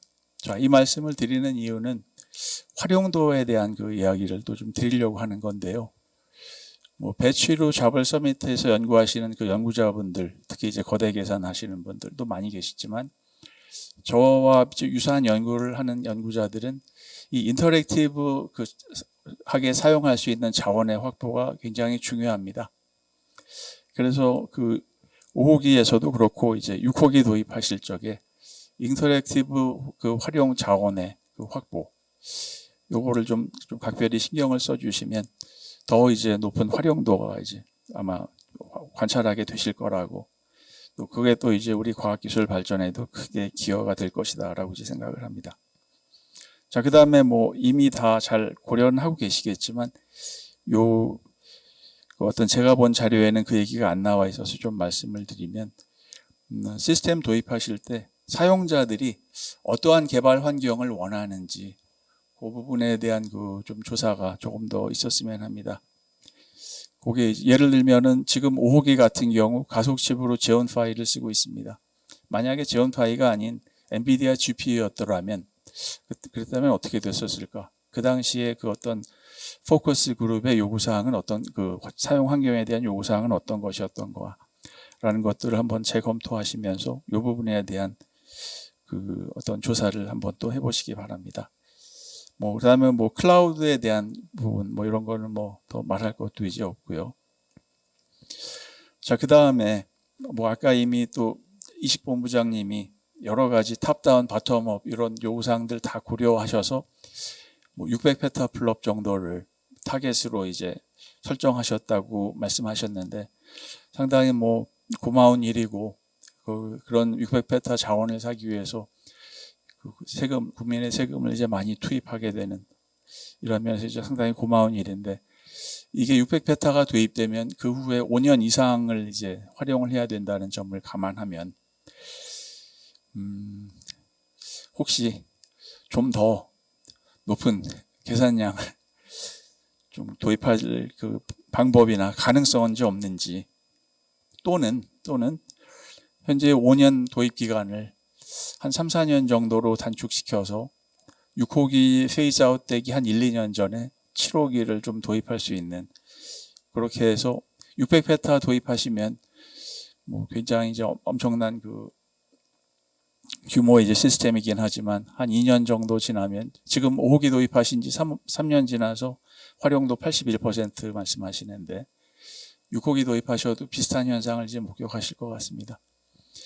그래서 이제 활용도 100%를 넘어서 이게 뭐 터져 나간다 이런 뭐 불평이 생기기 전에 7호기가 좀 운용을 시작할 수 있는 그런 방법은 또 없을지, 이런 점들도 좀 더 그 분야로도 좀 노력을 해주시면 감사하겠습니다. 그 다음에 뭐 이것도 뭐 너무나 당연한 이야기이고 뭐 이미 다 진행하고 계신 이야기지만 6호기 도입과 그 어떤 아키텍처 결정을 하심에 있어서 사용자 교육도 이게 이제 좀 더 사용자 교육도 강화하셔서 뭐 이렇게 활용도가 높아지다 보면 사용자도 많이 늘어났을 것으로 이제 예측이 되는데요. 그런 부분도 이제 좀 신경을 써주셨으면 하고요. 그 다음에 이거는 좀 6호기 도입하고는 직접 관련은 없는 부분이긴 합니다만, 제가 좀 키스티에서 이런 역할을 좀 맡아주셨으면 하는 욕심에서 좀 말씀드립니다. 일본에 가면 이제 리켄이 있죠. 리켄이 있고, 리켄에서 앞으로의 이제 어떤 이런 사용자들의 요구사항이나 우리가 타겟으로 하는 애플리케이션이 있으니 이러이러한 그 어떤 요구사항을 만족시킬 수 있는 시스템을 만들어야겠다 라는 거를 이제 설계하고 거기에 맞춰서 이제 업체를 이제 선택을 하고 합니다. 이제 키스티도 이제 그런 역할을 좀 더 다가가는 그런 역할을 좀 더 다가가셔야 할 것 같고, 그러한 면에서 이제 장기적으로 보시면 뭐 해외 도입 계속 당분간은 하시겠지만 지금 자체 기술 개발이 진행 중입니다. 그 자체 기술 개발 진행되고 있는 거에 일부분이라도 부분적으로라도 뭐 6호기, 7호기, 8호기에 어떻게 좀 흡수할 수 있을 것인지 하는 그런 어떤 좀 고민이 함께 됐으면 하는 이제 그런 바람을 좀 갖고 있습니다. 네. 뭐 좀 두서없는 얘기 좀 길게 한 것 같은데 들어주셔서 감사합니다. 예. 이 명지대학교 이민호 교수님께서 이 다양한 가속기 아키텍처만이 아니라 여러 가지 사용자 요구사항, 개발 환경, 사용자 교육에 이르기까지 여러 가지 말씀을 해주셨습니다. 이 패널 발제에 대한 얘기는 여기서 이제 마치고요. 그다음에 조금 이 전문가들의 의견이나 이런 걸 더 들어보기 위해서 제가 몇 가지 패널들에게 질문을 하도록 하겠습니다. 이 전성란 사무관님, 저희가 이 국가 플래그십의 초고성능 컴퓨팅 인프라 고도화 사업을 추진한 근거가 무엇인가요? 안녕하세요. 과기정통부 원천기술과의 전석남 사무관입니다. 저희가 이제 6호기 구축 사업을 추진하게 된 근거는 사실 이제 관련 법으로서 이제 국가 초고성능 컴퓨터법이 있습니다. 거기에 보면 현재 국가센터로 지정이 되어 있는 키스티가 세계적 수준의 초고성능 컴퓨팅 자원을 구축해서 운영하게끔 의무적으로 좀 들어가 있는 상황인 거고요. 이에 따라서 저희가 이제 정책적 근거로서 올해 5월 달에 국가 초고성능 컴퓨팅 혁신 전략을 발표하면서 그 중에 하나로 저희가 이제 키스티의 6호기를 23년부터 27년까지 운영하는 일정으로 좀 넣어놨고요. 그 이후에 이제 7호기까지도 운영하는 걸로 지금 반영을 시켜놨습니다. 이런 정책적인 근거와 그 다음에 앞서 말씀드린 이제 법적 근거에 따라서 동사업을 추진하게 됐고요. 그래서 관련된 근거와 이제 근거에 따라서 뭐 계획을 충실히 이제 작성을 해서 사업을 좀 추진하고자 합니다. 예, 여러 가지 추진이 과기정통부의 의지만이 아니라 추진한 근거가 법령으로 있네요. 예, 그러면은 과연 이런 사업을 추진하기 위한 필요성이 무엇인지 이명혁 교수님께 다시 한번 부탁드리고자 합니다.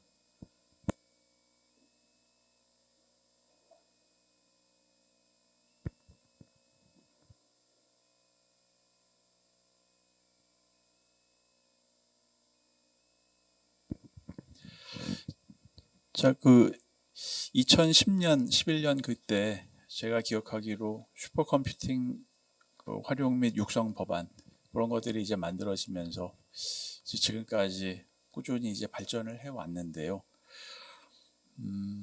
뭐 지금 이 발표하신 자료나 또 박 대표님 또 말씀이나 이렇게 들어보면은 특히 이제 AI 같은 경우도 현재보다 컴퓨팅 자원이 뭐 더 많은 자원이 확보되고 그 다음에 응용 프로그램의 어떤 그 정밀도, 인풋의 정밀도 또는 계산의 정밀도를 이제 높이고 한다면 보다 이게 예를 들면은 더 정밀한 멀리 볼 수 있는 뭐 망원경 같은 게 그런 게 있다면 지금 안 보이던 게 이제 보이고 지금 할 수 없는 서비스를 또 할 수 있는 이제 그런 계기들도 이제 마련이 될 것입니다.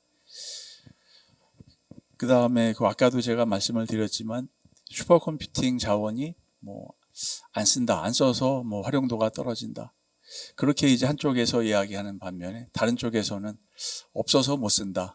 근데 없어서 못 쓴다라는 또 이야기를 하는 분의 가정은 뭐 인터랙티브한 자원들, 인터랙티브하게 쓸 수 있는 자원이 없어서 못 쓰고 그래서 이제 쓰는 걸 포기했다. 뭐 이런 이제 저기가 있는데요. 뭐 지금 아까 이식본부장님 발표 자료에도 이제 나오지만 뭐 미국, 일본 뭐 다 되게 그 도입 기간이 우리보다는 짧죠. 뭐 2, 3년, 뭐 3, 4년.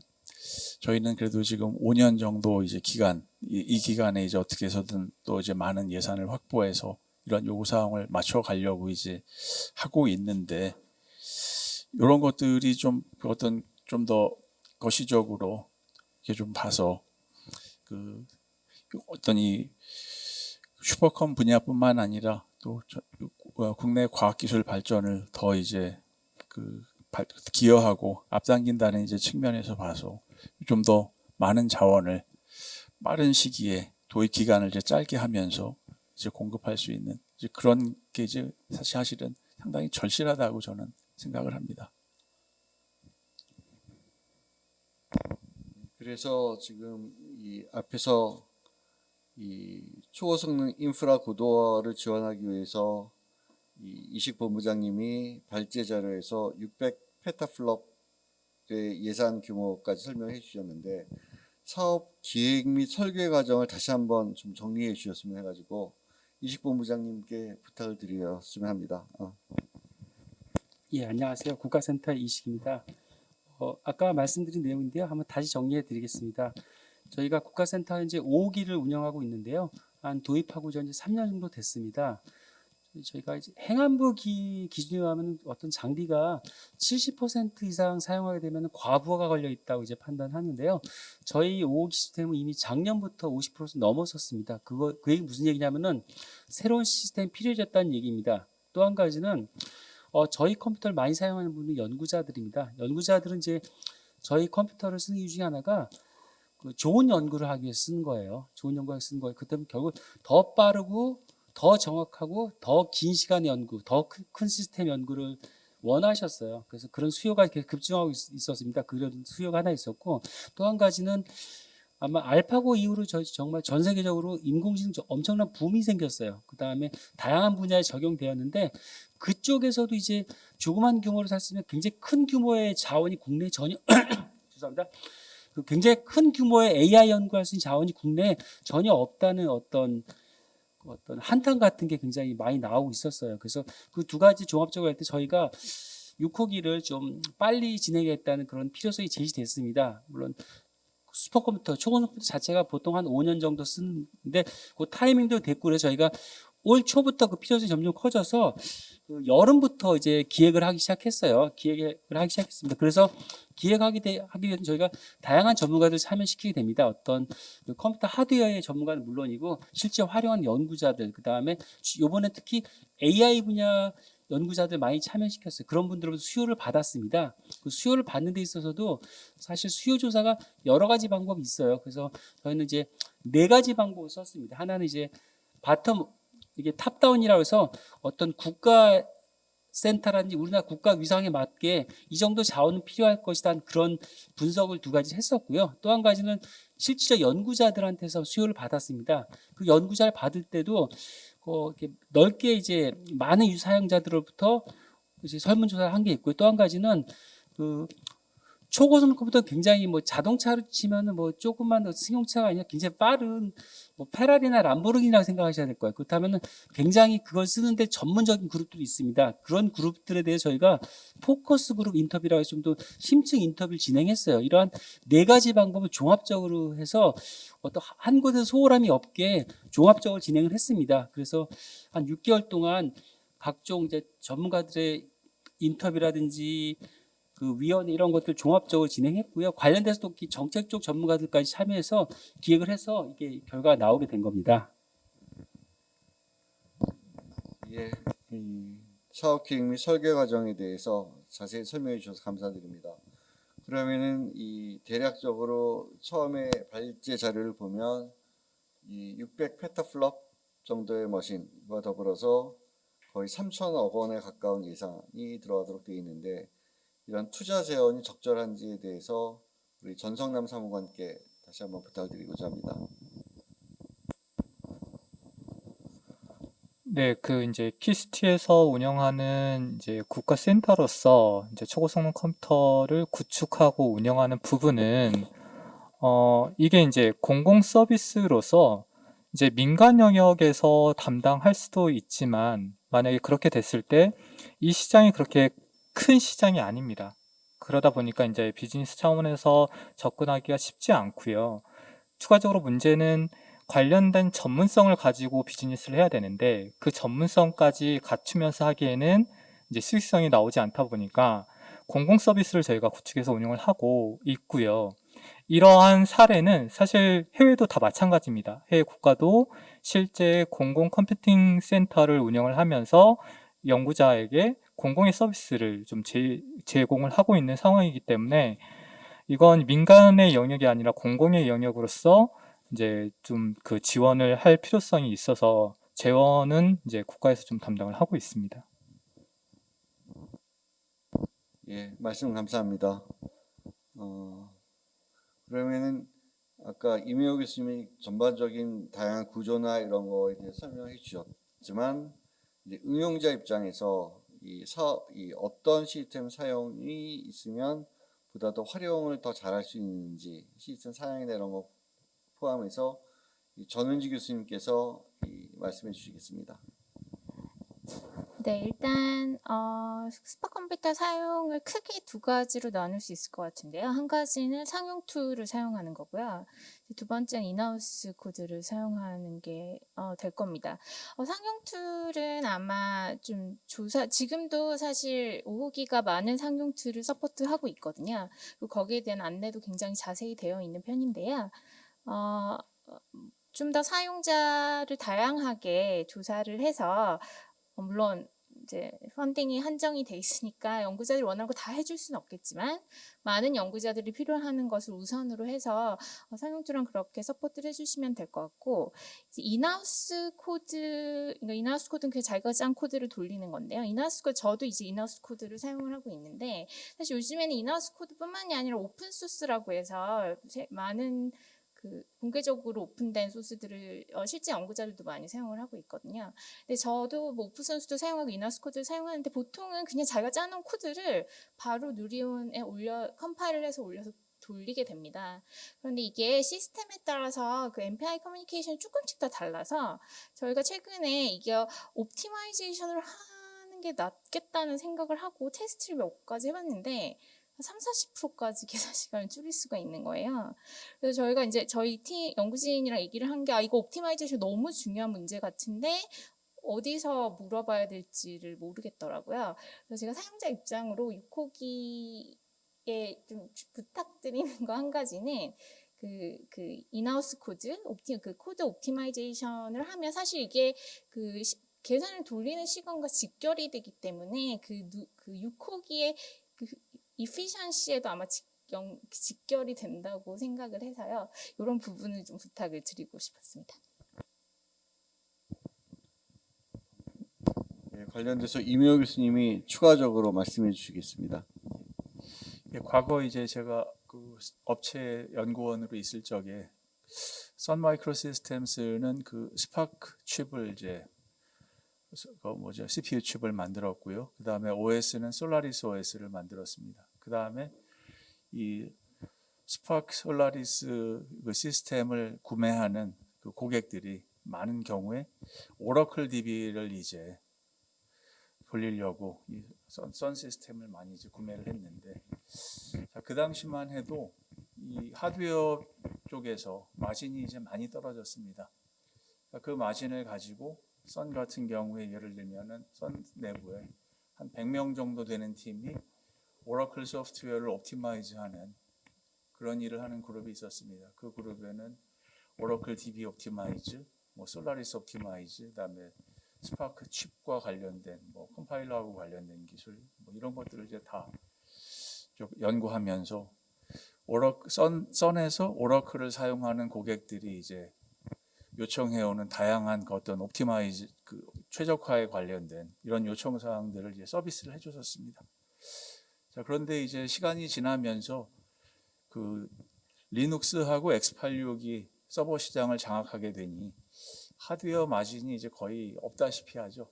자, 그러니까 이게 누가 이 비용을 댈 것인가 하는 면에 이제 봉착하게 되고, 이런 선 같은 업체들은 그런 데서 이제 손을 떼게 되고 뭐 어떤 그 선 내부에서 어떤 연구자들이 뭐 블로그를 통해서 뭐 이러이러한 정보가 있다 뭐 이런 정도 올려주고, 그 다음에 유저 커뮤니티의 어떤 엑스퍼트들이 또 도움을 주고 뭐 이제 그런 식으로 좀 시간이 가더니 이 컴퓨팅 환경이 클라우드 기반으로 이제 옮겨가게 되다 보니까 또 재미있는 현상이 관찰됐던 게 구글 같은 데서 뭐 CPU 디자이너, 뭐 컴파일러, OS 이런 전문가들을 이제 고용을 해서 자기 나름대로의 리눅스 시스템을 구축하는데, 뭐 일반적인 그 오픈 소스 리눅스를 가지고 하는 게 아니라 그 안에서도 아키텍처뿐만 아니라 리눅스 자체도 굉장히 크래프팅을 많이 했죠. 자기 자체 구글 x86 뭐 리눅스 시스템을 구축을 해서 자기 서비스를 위해서 이제 사용을 하게 됐습니다. 자, 요게 가능해진 이유는 클라우드가 보편화되면서 마진이 이제 이쪽에서 생기는 거죠. 이제 이쪽에서 생기니까 구글 같은 회사가 이런 제 서비스를 제공할 수 있는 게 가능해지게 됐습니다. 좀 전에 이제 사무관님 말씀하셨는데, 이게 지금 우리는 이제 슈퍼컴퓨팅이 이제 공공재이고, 그러니까 이제 국가 슈퍼컴퓨팅 센터 역할을 하는 키스티에서 이게 상용 어떤 제품이나 서비스를 팔아서 어떤 그 이윤을 이제 매출이나 이윤을 남길 수 있는 그런 구조는 아니지만, 이러한 거 비슷한 역할들을 좀 이제 해주실 수 있으면 좋겠고요. 또 거기에 따라서 또 사용자 교육 이런 것들 좀 함께 제공해 주실 수 있으면 좀 그런 욕심을 좀 내봅니다. 네.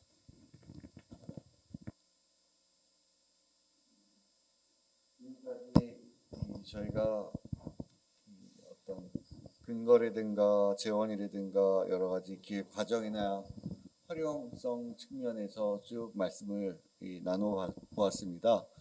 앞으로 남은 시간 동안은 이 방송을 보시는 분들의 질의응답에 대해서 답변을 하도록 하겠습니다. 그래서 첫 번째 질문이 아마존이나 구글 클라우드를 사용하는 다른 방법은 없나요? 꼭 이게 구축을 해야 됩니까? 아니면은 그게 꼭 그러니까 아마존이나 구글 클라우드를 사용을 하지 못한다면 못할 이유가 무엇인지에 대해서 질의가 나왔습니다. 누가 답변해 주시나요? 이명호 교수님 먼저.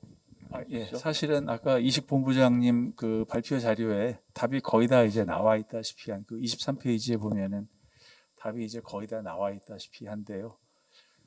뭐 그렇게 사용하는 방법도 있겠죠. 물론 아까도 말씀하셨지만 단기간에 어떤 특수 목적을 위해서 잠깐 쓰겠다.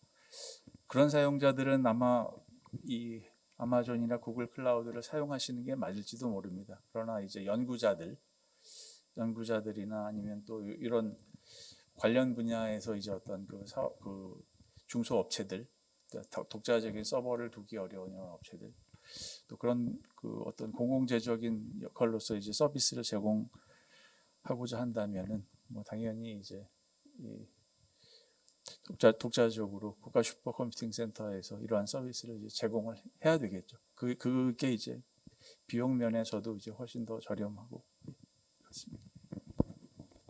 예, 이 말씀하신 거에 제가 한마디만 덧붙인다면 사실 클라우드 사용하는 거에 대해서 굉장히 장점이 많죠. 직접 구축할 필요도 없고 유지 보수하기 위해서 사람이고 시설이고 전기고 해서 엄청난 이 투자나 이런 비용이 들어가는데 문제는 클라우드를 사용하는 비용이 결코 저렴하지 않다는 거예요.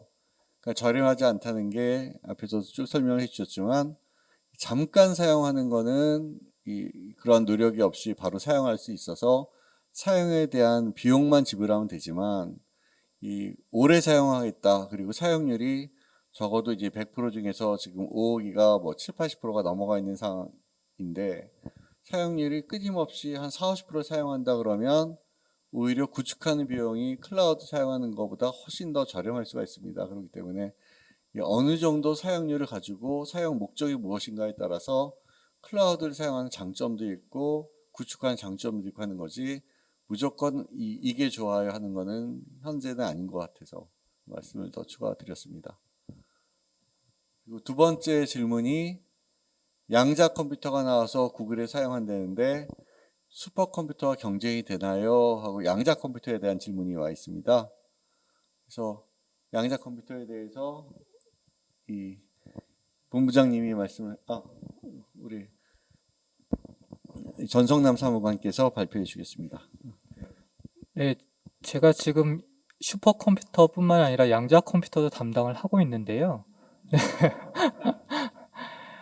우선 결론부터 말씀을 드리자면 당분간은 이 당분간이라고 하는 건 예견 가능한 뭐 2030년대 후반이나 2040년대까지는 양자 컴퓨터가 슈퍼컴퓨터의 대체제가 되는 게 아니고요. 보완제로서 사용된다는 것이 결론입니다. 그러니까 사실 양자 컴퓨터가 효율을 보일 수 있는 분야는 현재까지는 이제 최적화 계산에 좀 효율적인 부분을 보이고요. 그러니까 이 최적화 계산은 예를 들어서 신약을 개발을 할 때 후보물질, 가장 그 효능을 잘 발휘하는 후보물질을 찾는다거나 아니면 최단 경로를 찾는다던가 이런 최적화 계산에 가장 효율적인 능력을 좀 보이고요. 나머지 뭐 사칙 연산이라든가 일반적인 이런 연산, 그 다음에 일반적인 문제에 있어서는 지금 슈퍼컴퓨터나 일반 PC보다는 효율성이 굉장히 떨어집니다.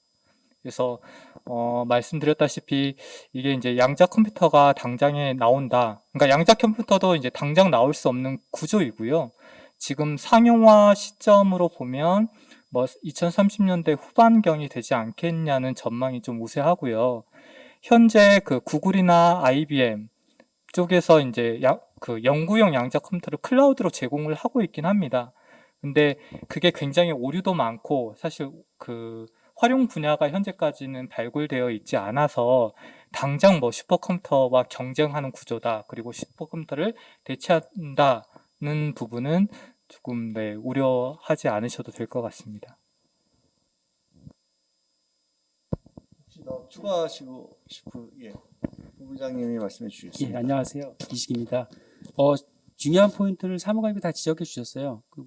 그러나 들고 약간 헷갈리는 게 뉴스에 보면은 그 캐나다에 있는 모 업체가 굉장히 큰 양자 컴퓨터 만들었다는 기사가 가끔 나와요. 근데 그거 좀 사실 차이가 뭐냐면요. 그 캐나다 업체에서 만든 거는 정확히 말하면 양자 컴퓨터는 아닙니다. 어닐러라고 좀 복잡한 내용인데 그 물리 쪽에서 보는 아이징 모델이라는 게 있어요. 그 모델 갖고 이제 말씀하신 거 최적화 같은 거 일부 수행할 수 있습니다. 그런데 저희가 말하는 양자 컴퓨터 범용 컴퓨터거든요. 모든 것, 사칙 연산을 포함해서 모든 걸 다 계산할 수 있는 건데 그거는 사무관님 말씀하신 것처럼 아직 요원해요.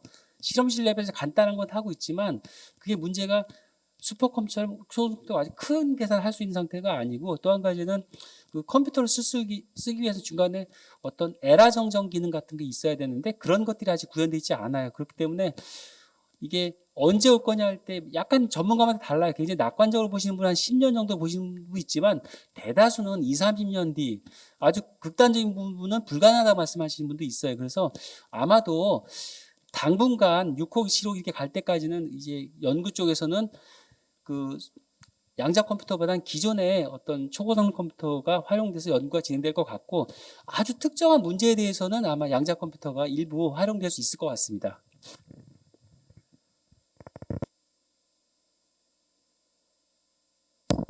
예. 그러면 세 번째 질문으로 넘어가도록 하겠습니다.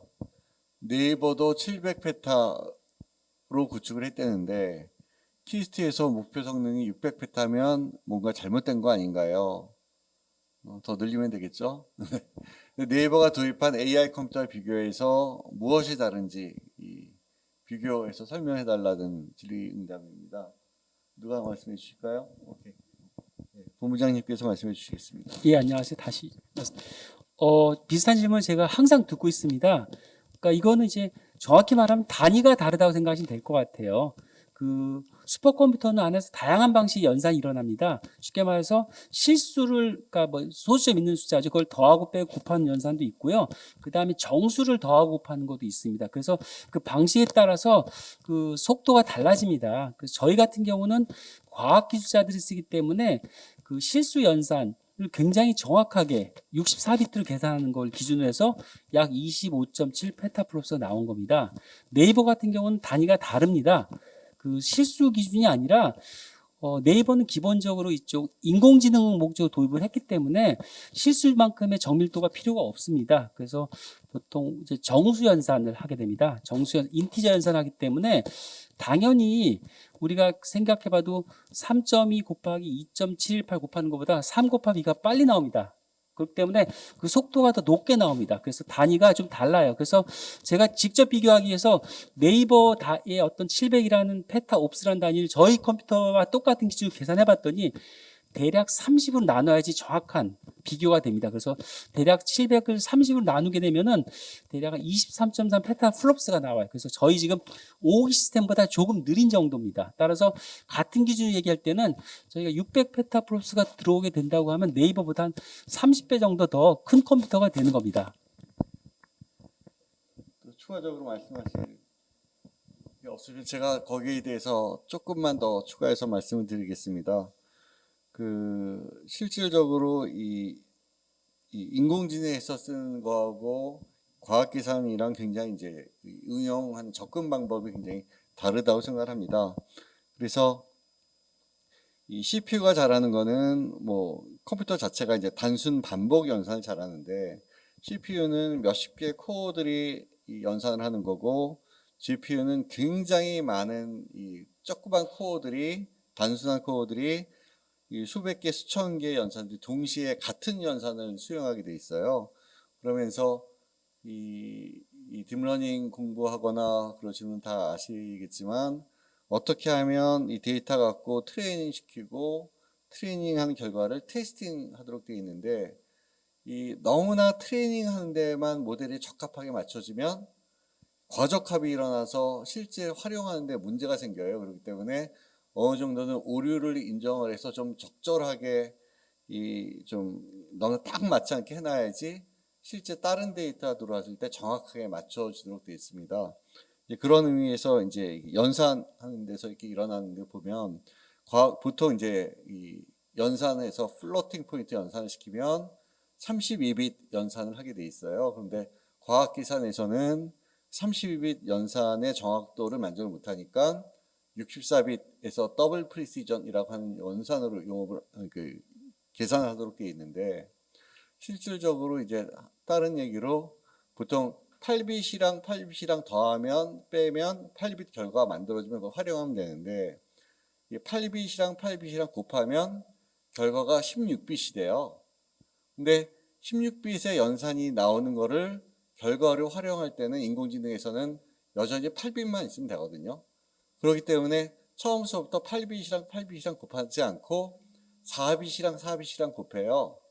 그렇기 때문에 보통 32빗 연산 같은 경우에는 half precision이라고 그래가지고 이 16빗 연산을 하도록 되어 있는데 GPU는 또 굉장히 특이한 게 이 풀 프리시전 30일 연산에 비해서 half 프리시전 쓰면 연산이 2배가 빨라집니다. 그렇기 때문에 이 네이버 기사를 방금 찾아봤는데 이 700 페타 플롭이라고 나오고 그 다음에 연산 단위가 안 나와 있어요.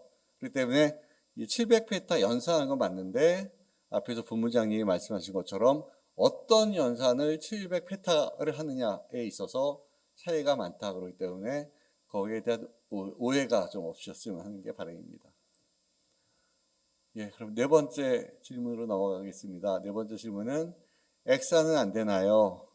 현재 엑사 시대에 이르렀는데 이 엑사 규모가 안 되는 게 되게 아쉽습니다. 이 다른 구축의 계획이 있는지에 대한 질의입니다. 우리 부문장님께서 대답을 해주셔야 될 것 같은데요. 아니면은 하고 싶은데 이 정부에서 지원만 잘 되면 할 수 있습니다. 예, 저희가 수요 조사할 때 좀 도전적으로 한 연구자들은 엑사의 필요성 말씀하신 분도 있어요. 왜냐하면은 그 선진국들에서 아까 제가 말씀드린 것처럼 기존의 어떤 초고속도의 강자인 미국, 일본, 중국은 물론이고 초고속도도 안 만들던 유럽까지 여기에 대규모 투자했다는 건 그만큼 그 사람들이 바보는 아니거든요. 필요하고 도움이 되기 때문에 만드는 겁니다. 따라서 당연히 우리가 세계 5대 강국, 그 경제 강국으로서 우리도 해야 된다고 있어. 그렇지만 뭐 좀 되게 어려운 말씀인데 일단 두 가지 봐야 될 것 같아요. 그러니까 어떤 필요성 측면이 있고 거기 들어가는 어떤 국가적인 이게 예산입니다. 그래서 그 두 가지 사이에서 저희가 밸런스를 많이 고민을 했어요. 그래서 저희가 혼자 결정한 건 아니고요. 뭐 사용 연구자들의 어떤 요구 플러스 어떤 정부 부처의 의견 이런 걸 종합적으로 판단해서 이번에는 약간 일렉사는 조금 못 미치지만 이 정도 가고 그 다음 단계에서 진짜 훨씬 더 큰 시스템 구축하자고 이렇게 정책적인 판단을 한 겁니다. 예. 그러면은 그 6호기 다음에 7호기에 대한 논의가 진행이 되고 있나요?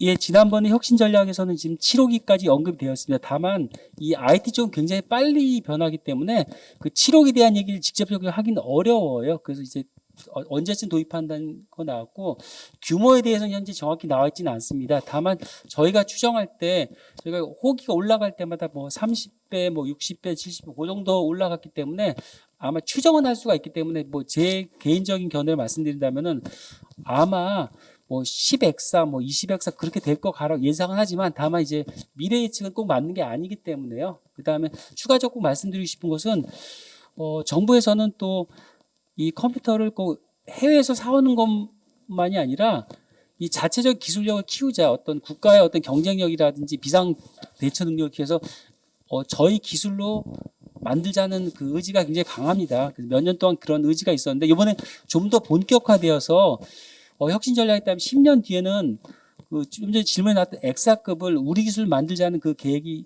들어가 있습니다. 그런데 컴퓨터 같은 경우는 사실은 하드웨어만 만들어도 되는 건 아닙니다. 하드웨어도 있고 그걸 운영하기 위한 필요한 소프트웨어들도 있고 실질적으로 거기서 어떤 좋은 문제를 풀어야 되기 때문에 그 응용단 프로그램까지 세 가지가 모두 필요합니다. 그래서 그런 세 가지에 대해서 정부에서 다 투자 계획을 현재 갖고 있습니다. 예, 그 다음 같은 비슷한 유의 질문이 그래가지고 이제 이 6호기를 도입해서 구축을 할 텐데 꼭 예타를 해야 되는지에 대한 질의가 들어와 있습니다. 우리 사무관님 어떻게 생각하십니까? 먼저 앞서 그 엑사급 규모에 대한 부분을 좀 보완해서 말씀을 드리면은요. 이제 국가 전체적으로 봤을 때 국가센터가 엑사급 규모를 뭐 하는 것도 좋은데 이제 전체적인 재정 수요를 봤을 때 저희가 국가센터의 인프라뿐만이 아니라 전문센터도 이제 저희가 신규로 지정을 해서 인프라를 확충을 해 나가려고 합니다. 그런 이유는 국가적인 차원을 봤을 때 인프라가 굉장히 부족해요.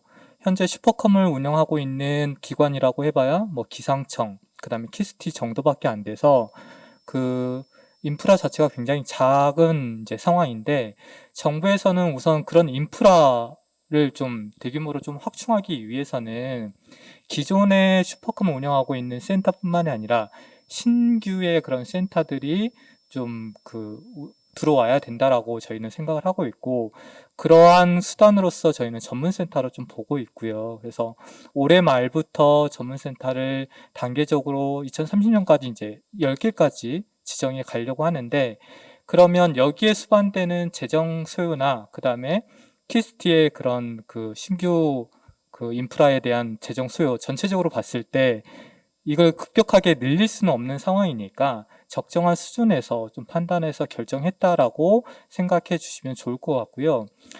예타 문제는 과기정통부도 사실 이게 이제 신규 사업이 아니라 계속 사업으로서 예타를 거치지 않았으면 좋겠다라는 생각을 좀 갖고 있고요.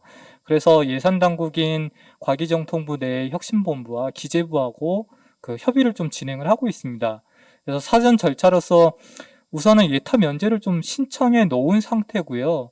현재 예타 면제가 가능한지 여부를 혁신본부 차원에서 검토를 하고 있는데, 저희가 만약에 그게 이제 가능하다면 좋은 일이지만, 만약에 이제 불가능하다는 이제 결론이 나게 되면 저희가 예타를 좀 받아야 되는 상황입니다. 그래서 여러 가지 가능성을 놓고 저희가 23년도 말에 6호기가 서비스 될 수 있게끔 좀 단계적으로 저희가 대응해 나가려고 좀 준비를 하고 있습니다. 예, 많은 이해에 많은 도움이 된 것 같습니다. 예, 마지막 질문인 것 같은데요.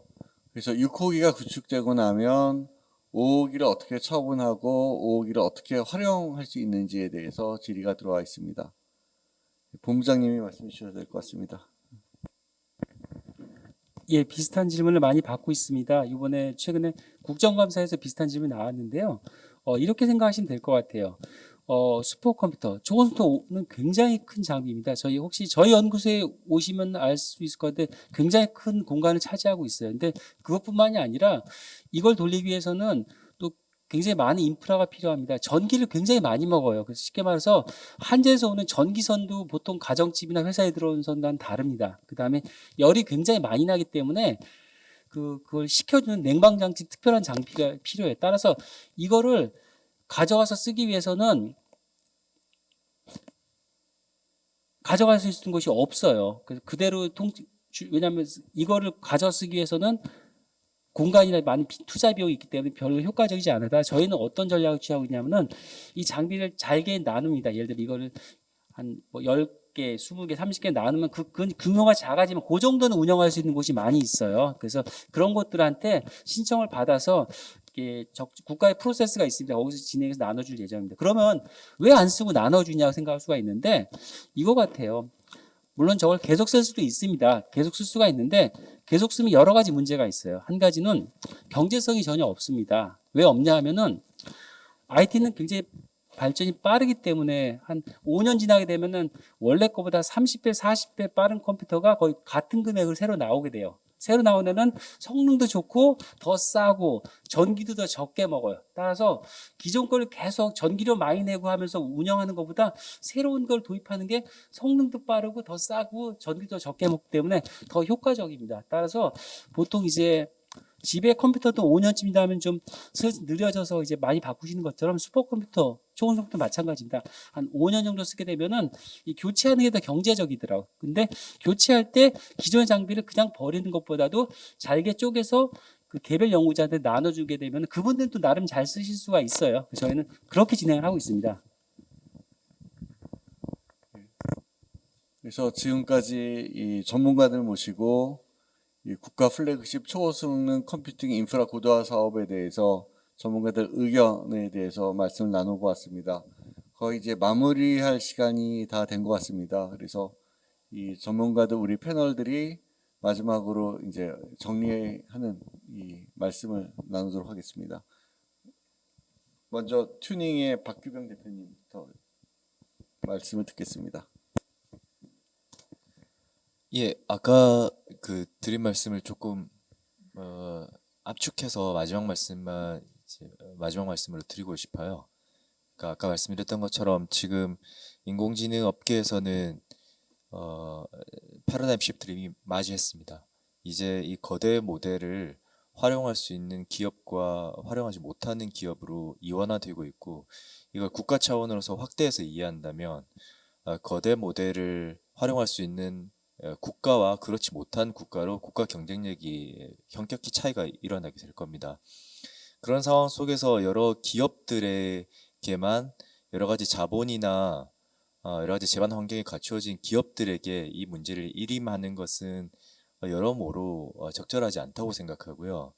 이렇게 그 자원이 필요한 연구기관이라든가 스타트업 생태계라든가 그런 쪽을 정부 차원에서 인프라라든가 여러 가지 지원을 통해서 그들을 격려해야만 저희가 이렇게 변화하고 있는 4차 산업 시대에 발맞추는 정도를 넘어서서 저희가 그 앞쪽에 설 수 있는 기회가 찾아왔다고 저는 생각합니다. 이번 논의를 통해서 그렇게 하는 첫 번째 중요한 어떤 의사결정이 이루어지게 되는 것 같아서 기쁘고요. 초대해 주셔서 감사합니다. 예. 다음으로 이미호 교수님 부탁드립니다. 예. 최근 들어서 이제 아무튼 뭐 6호기 도입도 그렇고 많은 발전을 지금 이룩하고 그걸 이제 또 관찰해 가는 과정에 있는 것 같아서 기쁘고요. 그다음에 키스티가 어떤 하드웨어 그 자원은 도입하고 서비스하는 요 범위를 좀 넘어서 여러 인적 그다음에 다른 어떤 서비스도 다 함께 제공할 수 있도록 요 분야에 대한 소프트 인프라에 대한 투자도 그다음에 투자 및 그 발전도 함께 좀 이루어졌으면 하는 또 그런 바람을 또 전달드립니다. 그리고 또 한 가지는 아까 제가 좀 깜빡해서 또 말씀을 드리고 싶은데 제가 그 인터랙티브한 사용이 가능한 그 자원의 그 용량을 늘리는 게 중요하다고 말씀드렸는데 제가 아까 잠깐 그 경험 말씀드렸지만 제가 독일에 있는 슈퍼컴 센터를 개정을 얻어서 수백 호 자원을 지금부터 벌써 한 10년 전 이야기지만 인터랙티브하게 쭉 사용할 수 있었는데 제가 이제 쭉 사용하다가 오후 한 5시, 6시쯤 되면 독일 사용자들이 이제 로그인을 하기 시작합니다. 그러면 이제 저는 나가고 자 이렇게 보면은 어떤 국제적으로 협력 관계를 구축하면 유럽, 미국, 한국 이렇게 슈퍼컴 센터를 좀 연결하면 이런 인터랙티브 자원 제공을 좀 예를 들어서 한국에서 9시부터 5시 시간 이 부분을 독일 슈퍼컴 센터에서 빌려서 사용하고 또 우리는 미국 슈퍼컴 센터에 또 그걸 제공하고 미국 슈퍼컴 센터는 유럽 센터에 그걸 제공한다든지 이렇게 한 3자를 묶어서 이게 좀 제공한다든지 이런 방법들도 한번 좀 구상해 보시기 바랍니다. 네, 감사합니다.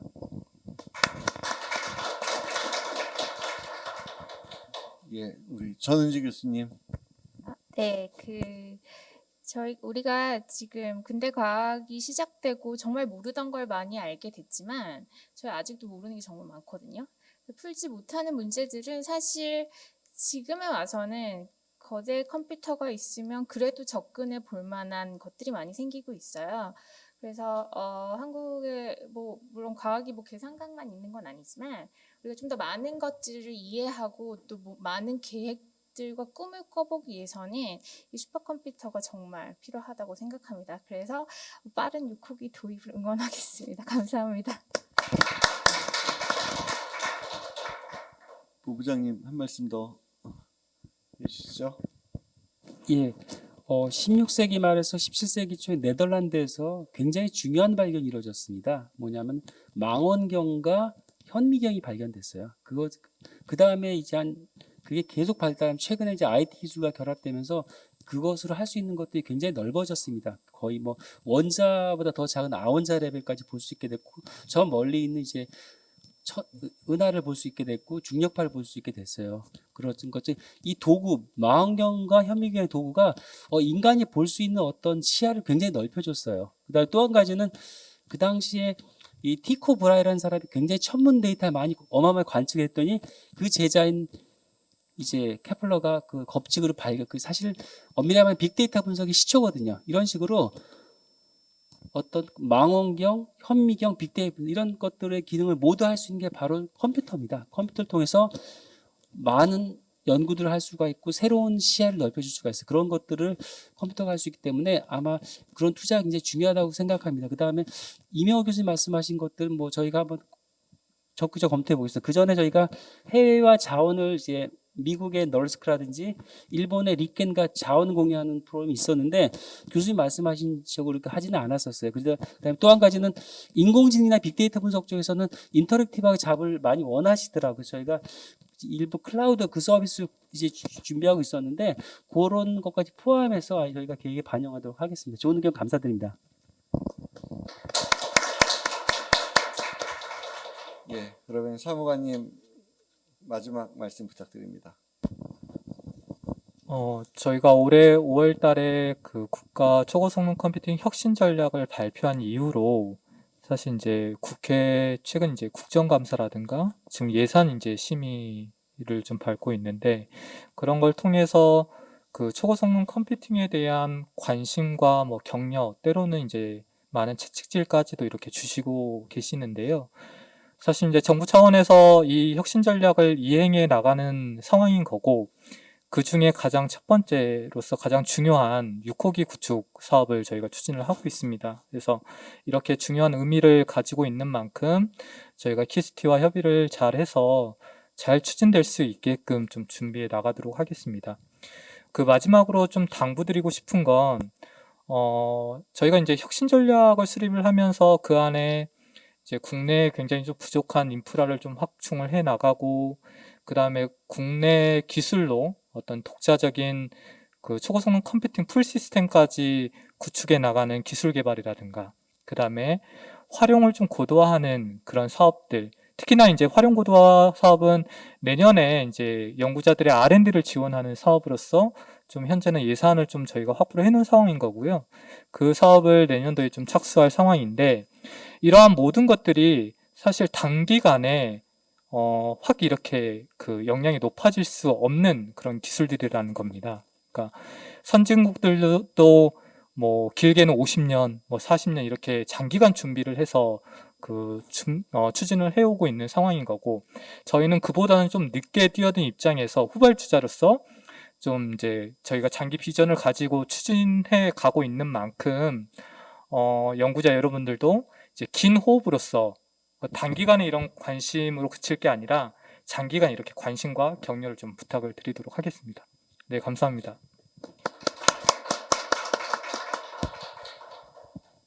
지금까지 이 전문가들 모시고 이 국가 플래그십 초고성능 컴퓨팅 인프라 고도화 사업에 대해서 거의 2시간 가까이 말씀을 나누어 보았습니다. 이 테이블에 계시는 전문가들은 물론이거니와 여기 장소에 계시는 모든 분들이 국가 이 6호기 도입에 대해서 이견이 없는 것 같아요.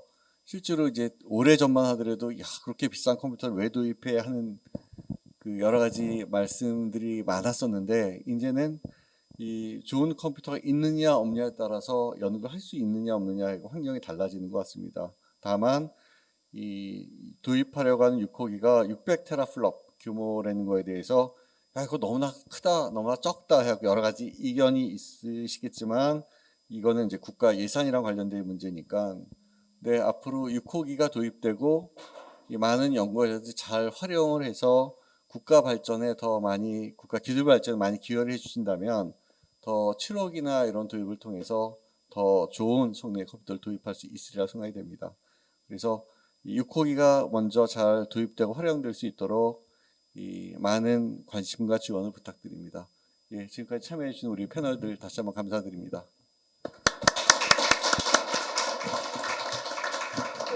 네, 감사합니다. 정말 의미 있는 패널 토론과 질의응답이었던 것 같습니다. 제가 사업계 공청회를 굉장히 여러 개 했는데요. 토론을 이렇게 오래 해주신 공청회는 거의 처음인 것 같습니다. 그래서 많은 설명과 그다음에 논의가 있었던 것 같고요. 좌장을 맡아주신 최재형 교수님과 토론에 참석해주신 모든 분들께 다시 한번 큰 박수 부탁드리겠습니다. 네, 아울러 온라인 공청회임에도 불구하고 열띤 관심과 참여해주신 분들께도 감사드리고요. 시간 관계상 모든 분들의 질문에 답을 못 드렸는데 혹시 행사 이후에도 질문이나 의견이 있으시면 키스티 국가센터의 정책센터로 연락을 주시면 최대한 사업 기획에 반영할 수 있도록 검토하겠습니다. 디지털 전환 시대에 맞는 이런 국가 핵심 인프라가 고도화될 수 있도록 하기 위한 사업에 또 많은 관심과 적극적인 지지도 부탁드리겠습니다. 그럼 이것으로 국가 초고성능 컴퓨팅 인프라 고도화 사업의 공청회를 모두 마치도록 하겠습니다. 다시 한번 참석해주신 모든 분들께 감사드립니다. 네, 이상 마치겠습니다. 감사합니다.